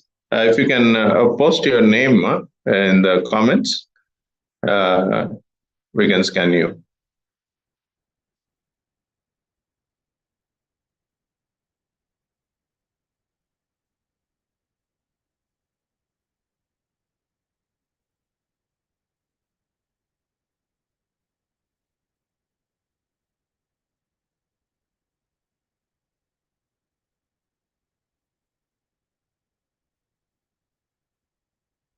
Yes, Nithyanandam, anybody else needing scanning, please post your comments in the in the Facebook page.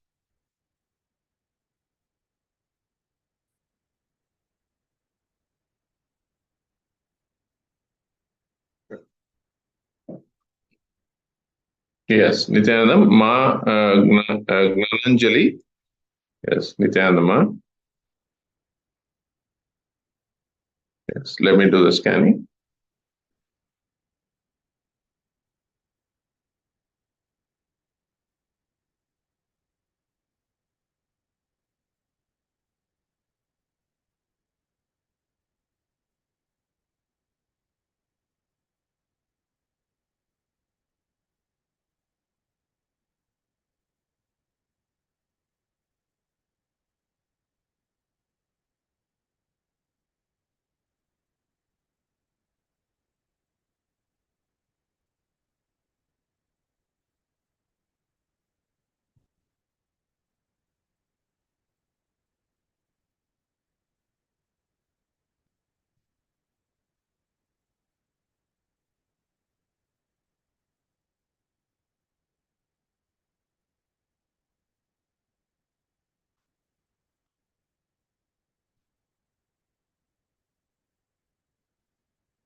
Yes.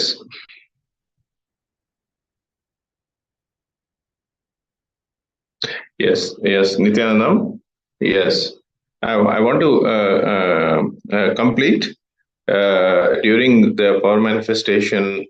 During the power manifestation session, it is Swamiji showing me through through the third eye, and it's only Swamiji. Whatever is being shown is what I'm sharing. So I complete again with all the viewers. Living, alive being. Drop your Nityananda.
Yes. And that comes the end of this segment. I hope all the participants who ever had your career scan, you can post your responses, how you feel, and have you taken action, all of that in the chat, and we will look into it. And this comes to the end of the session. And tomorrow, hopefully, again, once again, we'll share with you much more effective information about Kailasa, about Hindu Holocaust, and many more things. And now we are all going to be receiving the Bhava Samadhi Darshan of Swamiji, manifesting as Mahasadashiva. Yes, the most awaited moment of the day. I request all the participants to settle down and let us all have a blast being in the presence of Swamiji, who is going to manifest as the Mahasadashiva. So, what is Bhava Samadhi Darshan? It is mirroring the neurons of the avatar who's descended with the universal consciousness from our individual consciousness. So when we mirror the neurons of the avatar, we simply radiate him and we manifest him. So it's going to be a very, very important session. And firstly, we will be seeing a video to understand the science of energy darshan.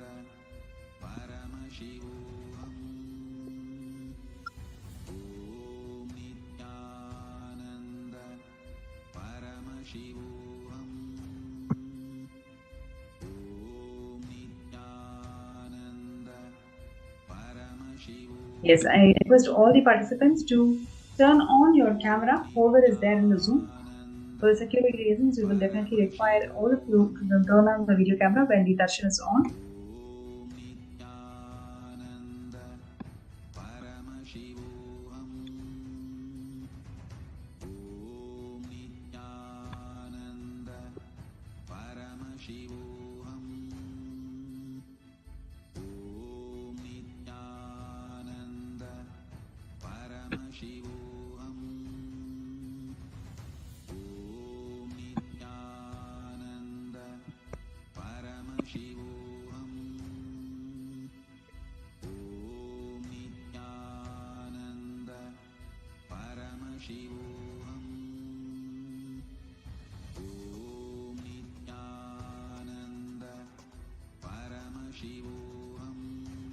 Yes, and I'm seeing a lot of great responses and happy faces in the Zoom. I request everybody to turn on your video camera and let's get ready. Let's prepare ourselves to receive the darshan of Swamiji, manifesting as the Mahasadashiva.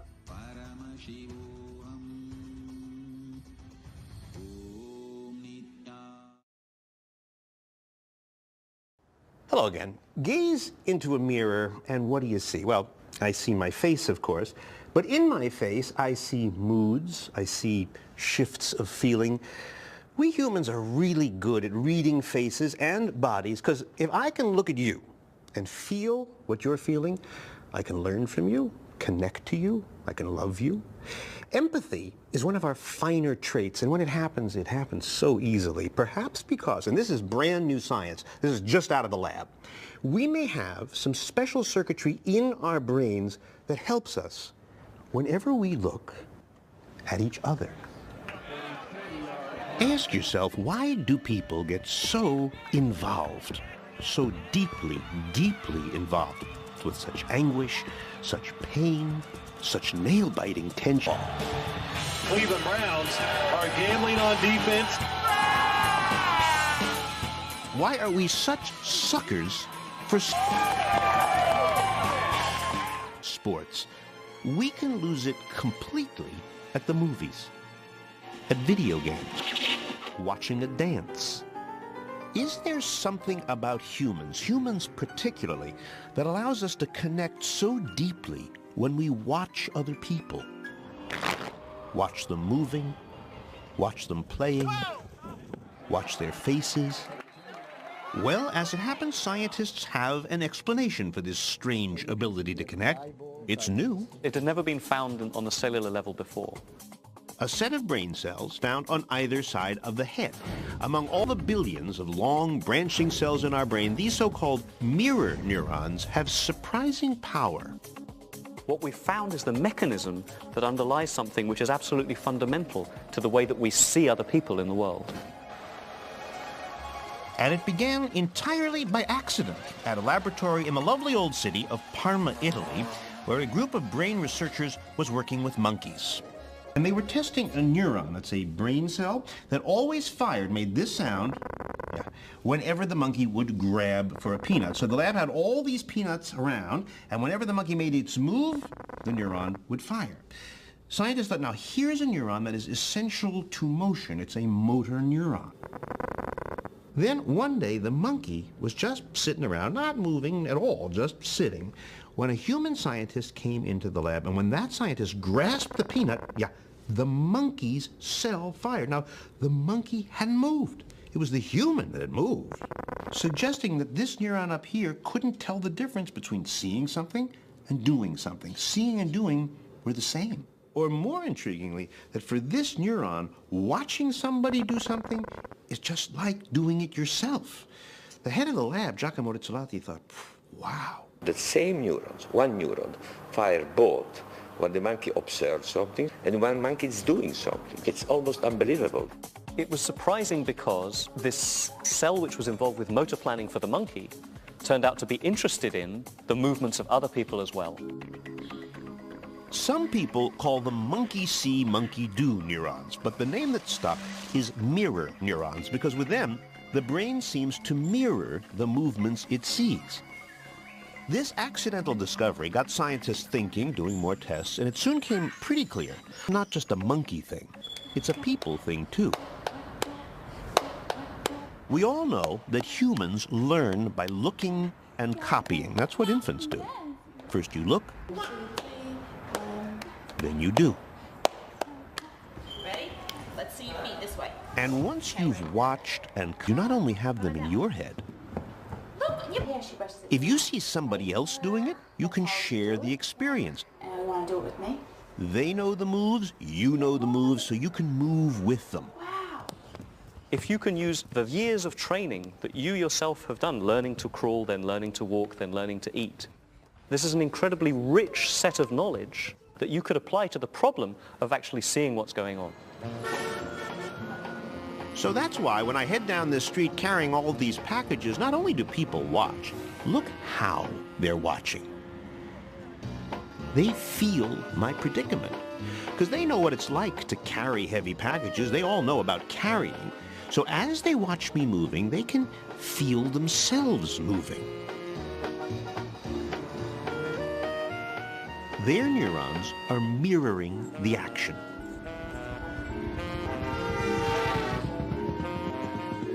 These neurons may be the brain's way of translating what we see so we can relate to the world. The mirror system is the way that you tap into, the way that you harness your own abilities and project them out into the world. And people are really good at watching and translating what we see.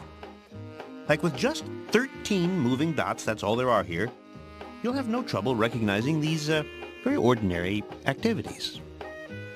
What's more, tests have shown when a person sees a movie like this of his own movement, he'll recognize it immediately as his own. And that's why sports fans tense with the action and wince and leap, because if you know the game,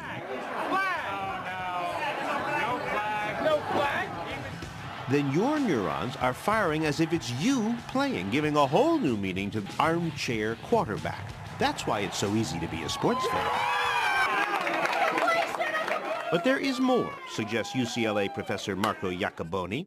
He thinks mirror neurons tie us not just to other people's actions, but to other people's feelings. So the idea was to try to figure out how the emotional system and this motor system are connected together. You're going to go in the scanner. What you're going to do is to demonstrate an MRI brain scanner that can peer into the brain while it's working. And he gave me some goggles so he could show me pictures when I was in there. So you can see here the eyeball of Robert. And once he had a good view into my brain... Nice looking brain. Thank you. Robert, you're not supposed to talk when we scan you, all right? Sorry. Then he said, okay, I'm going to show you a bunch of faces. And for each face, I want you to imitate it. So I did that. Then he recorded my brain while I moved my facial muscles. We're going to do right away another one. Okay. Then he said, okay, same faces, but this time, don't move a muscle. Just look. So I looked. When we checked the results... Oh, there's my brain. I've never seen my brain before. This is your mirror area. Iacoboni says that the part of my brain that's working when I make a face, the same part gets busy when I see the face. Plus, when I was looking at these faces, I remember feeling extra uncomfortable, kind of bad. But when these faces came on, I felt better, almost happy. And in fact, at the moment I was looking at the happy face, my brain, and this is my brain, in that instant, see the red area here? It shows activity in the happy, emotional part of my brain. And when I was imitating happy faces, look, I get even a bigger response. This, says Iacoboni, is a consistent result. Mirror neurons, he believes, can send messages to the limbic or emotional system in our brains. So it's possible these neurons help us tune in to that's empathy. We strongly believe that that's a unifying mechanism that allows people to actually connect at a very simple level. You're saying that there's a place in my brain whose job it is to live in other people's minds, live in other people's bodies. That's right. Oh, darling, I'm going to die. Don't let me die. Yeah. And great actors instinctively know that if they put feeling and drama into their bodies, Hold me tight. Don't let me go. their faces, It's dark out there alone. we will respond. Can't die. You're too brave to die. What actors are expert in is using their movements to inspire feelings in the people watching. These are the experts in the mirror system. We are intensely social creatures. We literally read other people's minds. I don't mean anything psychic like telepathy, but you can adopt another person's point of view. When you put it together, what do you think it's going to be? So if mirror neurons help us connect emotionally, what about people who have trouble with this? Kids like Christian, who has autism. Why do you like Legos? It's been known for some time that children with autism could be quite intelligent, but have a profound deficit in social interaction. There he is. Christian can speak and read and write, but like many kids with autism, he will avoid eye contact. He often misunderstands questions. So, Christian, can you tell me what you did in school today? Doing well. You're doing well? Everybody wants to know what exactly causes this. So Dr. Ramachandran and his graduate student, Lindsay Schenk, designed an experiment. So we're going to be reading your brain waves with this cap. They recorded brain waves while the kids opened and closed their hands, and while they looked at a movie of somebody else's hands. For most people, the brain waves look the same either way, whether they're doing or seeing. But for kids with autism, the wave changes, suggesting possibly that autism may have something to do with broken mirror neurons.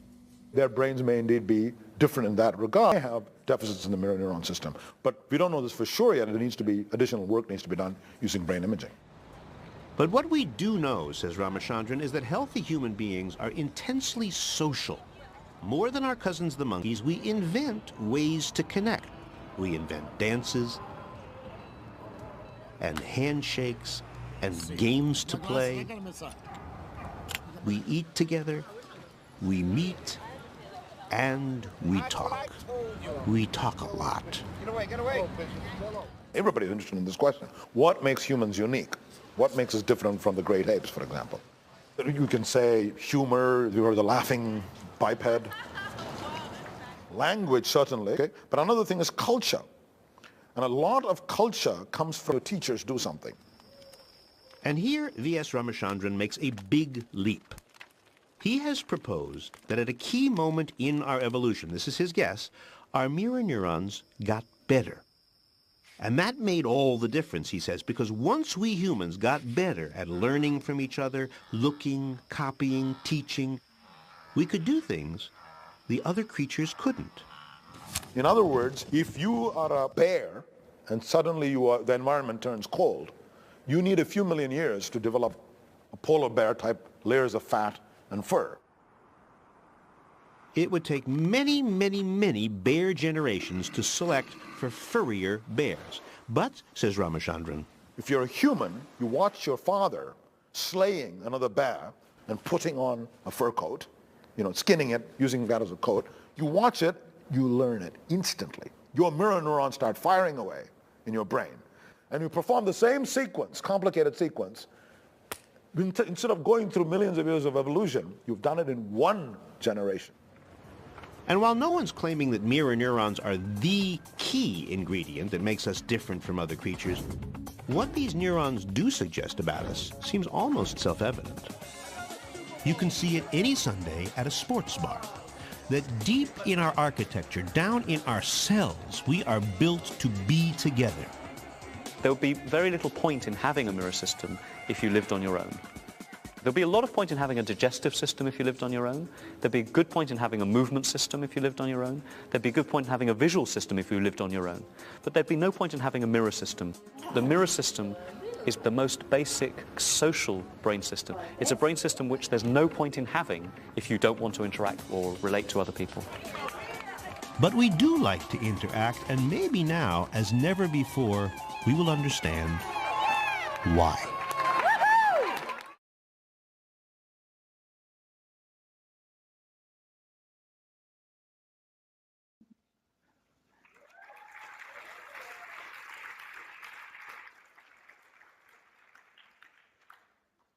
I am introducing one of the important sacred secret, spiritual principle to all of you. Please listen, the keyword, neurons. Let me explain the concept. Then we will recognize many of our understandings with this truth. As I said, recognizing is recognizing. Mirror neurons. Very recently, I was studying a research paper where they beautifully established with various analysis researchers on a very powerful truth. For example, if somebody is swimming in the ocean, you stand and watch. whatever brain activity is happening in that person's brain, whatever activity is happening in his brain, in his neurons, please listen. Even if you are watching, the same activities are mirrored in your brain. The same neuron activities are mirrored in your brain. Listen. If you are watching totally, the same effect is mirrored totally in you. If you are absorbed in it, you also know a little swimming. Please listen. If you know a little swimming and you are absorbed in it, you are not swimming, you are just standing. Both brains are in the same frequency, the same effect, and no difference.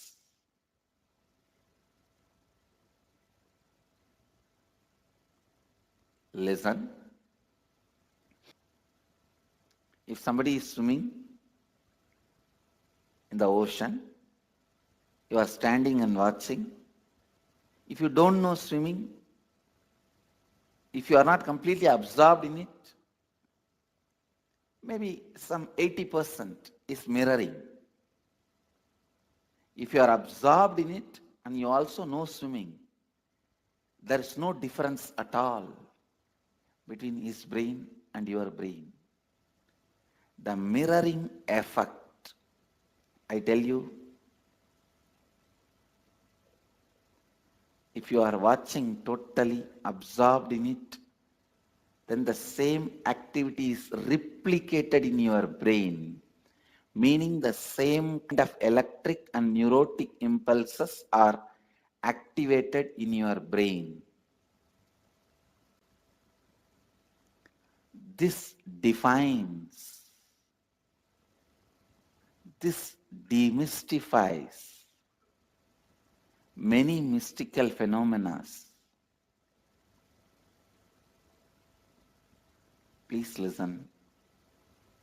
Now you know why just by gazing into my eyes, you are in the space of completion.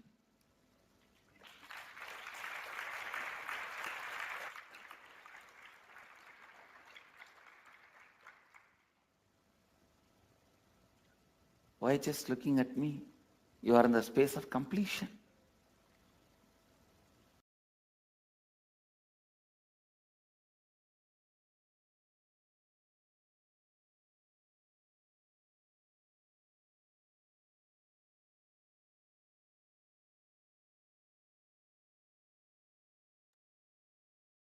Yes. Now I request all the participants to settle down, and we are going to be having the most awaited form of the day, which is receiving the blessings of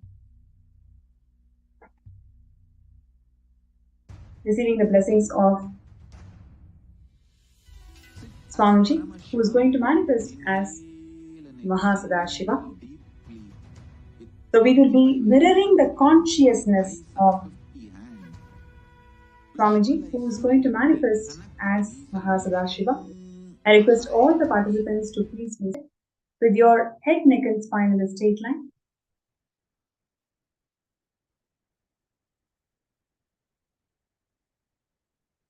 Please close your eyes.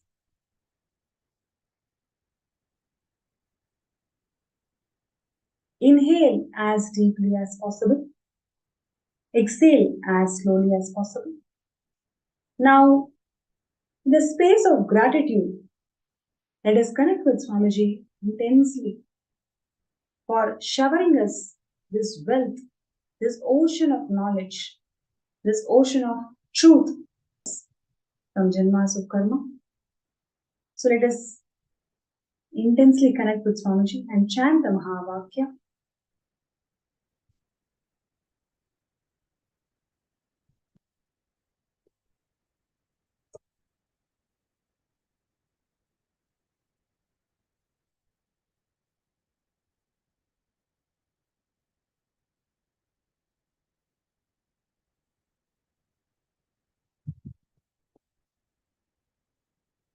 Om Nithyananda Paramashivam.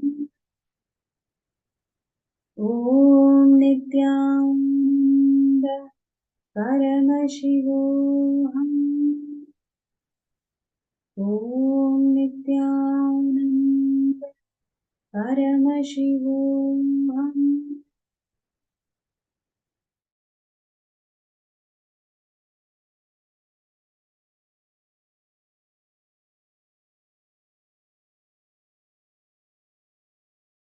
Connecting with the divine with your eyes closed is meditation. Connecting with the divine with your eyes open is darshan. Come, let us all now move from meditation to darshan. Slowly, very slowly, please open your eyes.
என்னப்பனல்லவா என் தாயுமல்லவா தன்னை உணர்த்திடும் தியானம் அளிக்கவா. என்னப்பனல்லவா என் தாயுமல்லவா தன்னை உணர்த்திடும் தியானம் அளிக்கவா. எங்கும் நிறைந்தவா எண்ணம் கடந்தவா பொங்கும் அருவியாய் ஆனந்தம் தந்தவா. எங்கும் நிறைந்தவா எண்ணம் கடந்தவா பொங்கும் அருவியாய் ஆனந்தம் தந்தவா. என்னப்பனல்லவா என் தாயுமல்லவா தன்னை உணர்த்திடும் தியானம் அளித்தவா.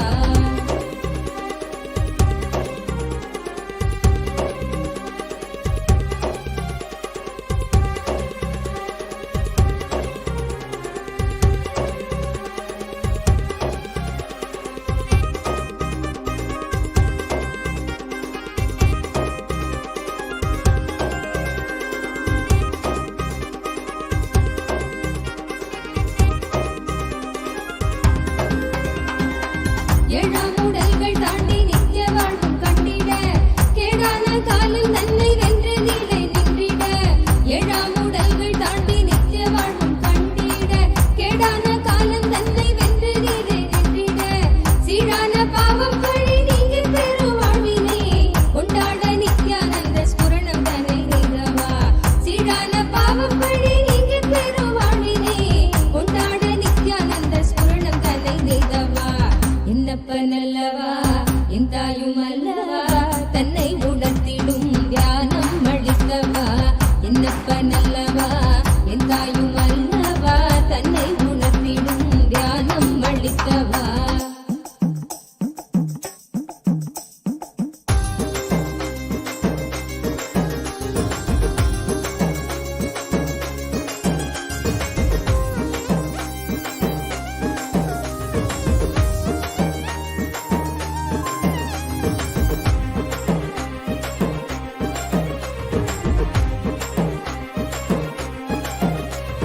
நிழவில் நித்தியமாய் விளங்கும் ஆனந்தம் கரையில்லா ஆனந்தத்தை தடை செய்திடும் மடமனம்.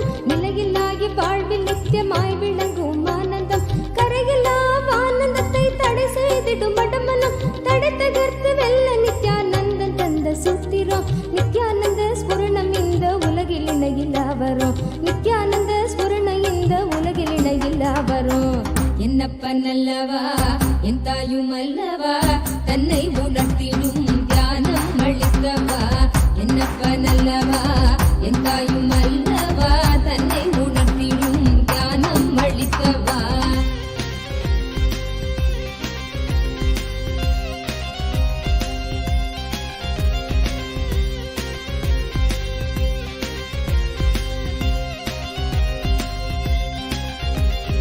ஆழியாய் விருந்து நிற்கும் கர்மநிலை சஞ்சிதம் ஆழியாய் விருந்து நிற்கும் கர்மநிலை சஞ்சிதம் வாழும் ஜென்மத்தோடு கொண்டு வந்த பிராரப்தமா சேருகின்ற ஆசைகளால் கூடிடும் ஆகாமியம் சேருகின்ற ஆசைகளால் கூடிடும் ஆகாமியம் வீழும் மூன்று கர்மம் நித்யானந்தன் வழி சென்றிட வீழும் மூன்று கர்மம் நித்யானந்தன் வழி சென்றிட என்னப்பனல்லவா என் தாயுமல்லவா தன்னை உணர்த்திடும் தியானம் அளித்தவா என்னப்பனல்லவா என் தாயுமல்லவா தன்னை உணர்த்திடும் தியானம் அளித்தவா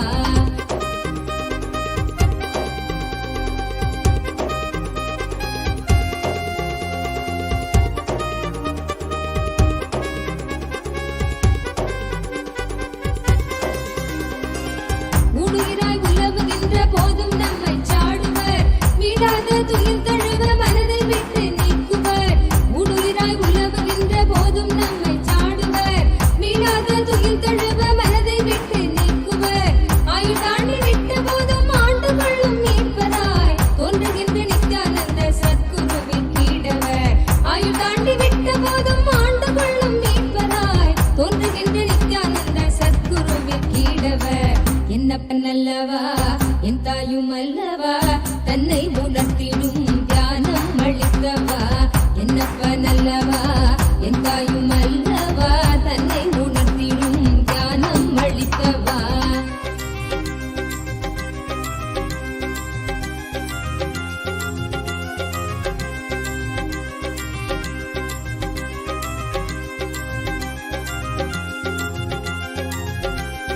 தந்தை தாயுமான போதும் திட்டமிட்ட சொந்தம்தான் கொண்ட வந்த மக்கள் யாவும் தீர்வில்லாத நோய்களாம் தந்தை தாயுமான போதும் திட்டமிட்ட சொந்தம்தான் கொண்ட வந்த மக்கள் யாவும் தீர்வில்லாத நோய்களாம் ஈடுகாட்டில் இட்ட பின்பும் முக்தி தந்து ஏற்றிடும் ஈடிணை இல்லாத ஒரே சொந்தம் குரு நித்யனாம் ஈடிணை இல்லாத ஒரே சொந்தம் குரு நித்யனாம் என்னப்பனல்லவா என் தாயுமல்லவா தன்னை உணர்த்திடும் தியானம் அளித்தவா என்னப்பனல்லவா என் தாயுமல்லவா தன்னை உணர்த்திடும் தியானம் அளித்தவா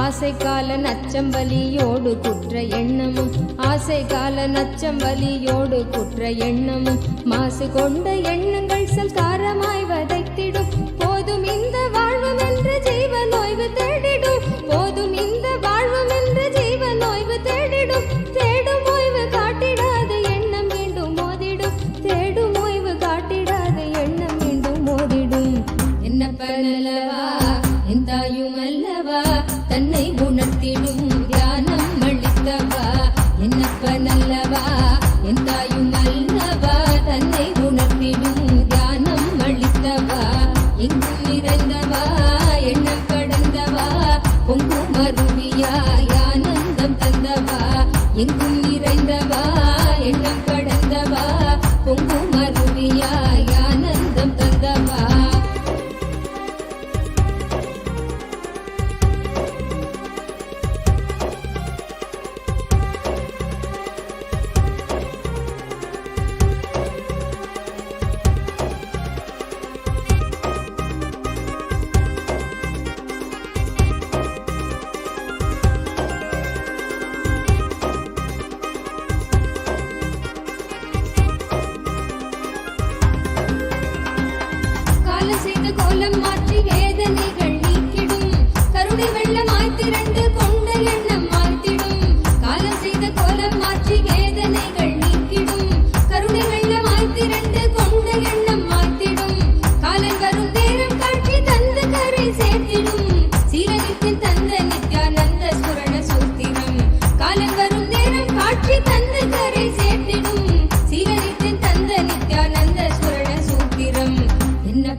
தவித்திடும் சீற்றம் ஏற ஏற அச்ச எண்ணமாய் நிலை பெறும் வாட்டும் வலியின் பிடியில் இந்த ஸ்தூல தேகம் தவித்திடும் சீற்றம் ஏற ஏற அச்ச எண்ணமாய் நிலை பெறும் தாங்கும் ஞான சோளம் வலியின் வலிமை தன்னை வீழ்த்திடும் ஏங்கும் உயிர் நித்திய நருளில் ஸ்தூல தேகம் தாண்டிடும் ஏங்கும் உயிர் நித்திய நருளில் ஸ்தூல தேகம் தாண்டிடும் என்னப்பனல்லவா என் தாயும் அல்லவா தன்னை உணர்த்திடும் தியானம் அளித்தவா என்னப்பனல்லவா என் தாயும் அல்லவா தன்னை உணர்த்திடும் தியானம் அளித்தவா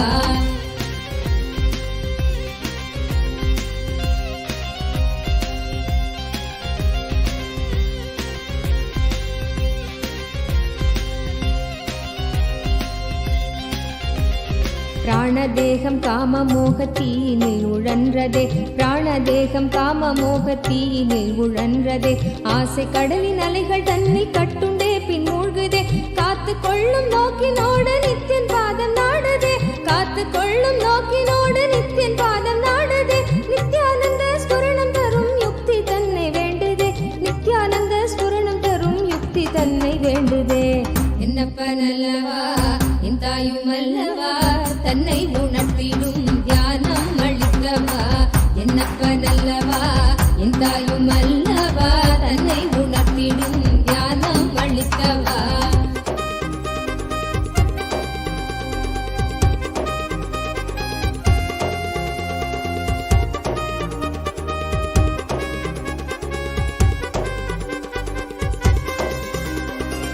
கொண்ட ஆசை மோகம் யாவும் எண்ணமாக வாழ்ந்திடும் உள்ளே உள்ளி நாளெடுக்கும் நித்தியன் சொன்ன சூத்திரம் கொண்ட ஆசை மோகம் யாவும் எண்ணமாக வாழ்ந்திடும் உள்ளே உள்ளி நாளெடுக்கும் நித்தியன் சொன்ன சூத்திரம் வெள்ளி தமிழ் பேசும் தெய்வ ரூபம் கொண்ட நித்தியனும் சொன்ன மாத்திரத்தில் காண தேகம் கரை சேர்ந்ததே வெள்ளி தமிழ் பேசும் தெய்வ ரூபம் கொண்ட நித்தியனும் சொன்ன மாத்திரத்தில் காண தேகம் கரை சேர்ந்ததே என்னப்பனல்லவா என் தாயும் அல்லவா தன்னை உணர்த்திடும் தியானம் அளித்தவா என்னப்பனல்லவா என் தாயும் அல்லவா தன்னை உணர்த்திடும் தியானம் அளித்தவா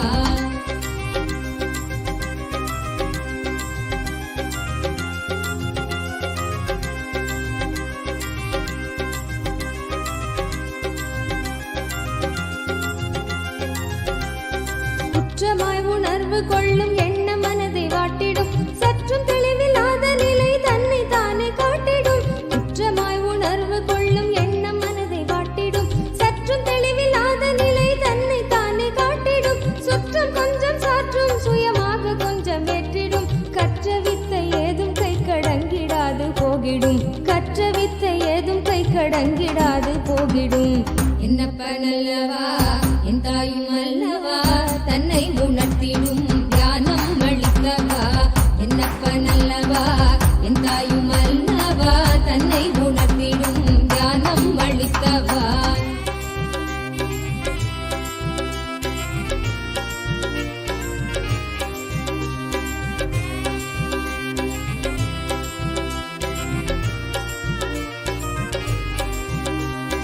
தவறுணர்ந்து ஸ்படிகமாக மனம் தெளிந்த பெருநிலை தவறுணர்ந்து ஸ்படிகமாக மனம் தெளிந்த பெருநிலை குறை களைந்து நிலை உயர்ந்து சிகரம் வெட்டும் ஓர் நிலை சுமை குறைந்து மனசரீரம் கடந்து செல்லும் சீர்நிலை சுமை குறைந்து மனசரீரம் கடந்து செல்லும் சீர்நிலை தயபுரிந்தல நித்தியன் அருளுகின்ற மேல்நிலை தயபுரிந்து விமல நித்தியன் அருளுகின்ற மேல்நிலை என்னப்பனல்லவா என் தாயும் அல்லவா தன்னை உணர்த்திடும் தியானம் அளித்தவா என்னப்பனல்லவா என் தாயும் அல்லவா தன்னை உணர்த்திடும் தியானம் அளித்தவா எங்கும் நிறைந்தவா எண்ணம் கடந்தவா பொங்கும் அருவியாய் ஆனந்தம் தந்தவா எங்கும் நிறைந்தவா எண்ணம் கடந்தவா பொங்கும் அருவியாய் ஆனந்தம் தந்தவா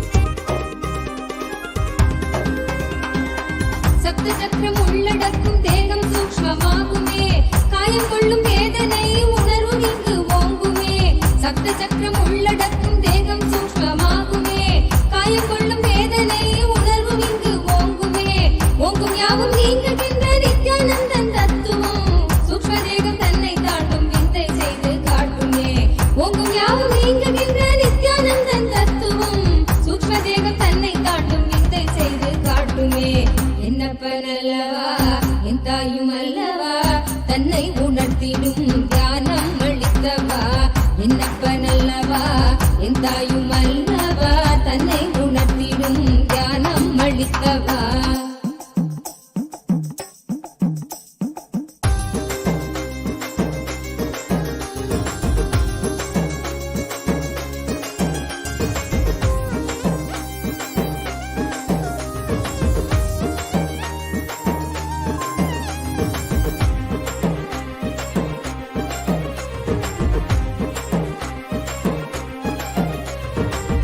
நித்திரைக்குள் காணும் காரண சரீரமும் சூழும் சொப்பனத்தை மெய்யன் எண்ணியே தவித்திடும் ஆழ்ந்த நித்திரைக்குள் காணும் காரண சரீரமும் சூழும் சொப்பனத்தை மெய்யன் எண்ணியே தவித்திடும் மீளுகின்ற சூத்திரம் அருள் செய்யும் நித்யானந்தனால் காரண சரீரம் தன்னை பூர்ணமாய் கடக்கிறோம் காரண சரீரம் தன்னை பூர்ணமாய் கடக்கிறோம் என்னப்பன் அல்லவா என் தாயும் அல்லவா தன்னை உணர்த்திடும் தியானம் அளித்தவா என்னப்பன் அல்லவா என் தாயும் அல்லவா தன்னை உணர்த்திடும் தியானம் அளித்தவா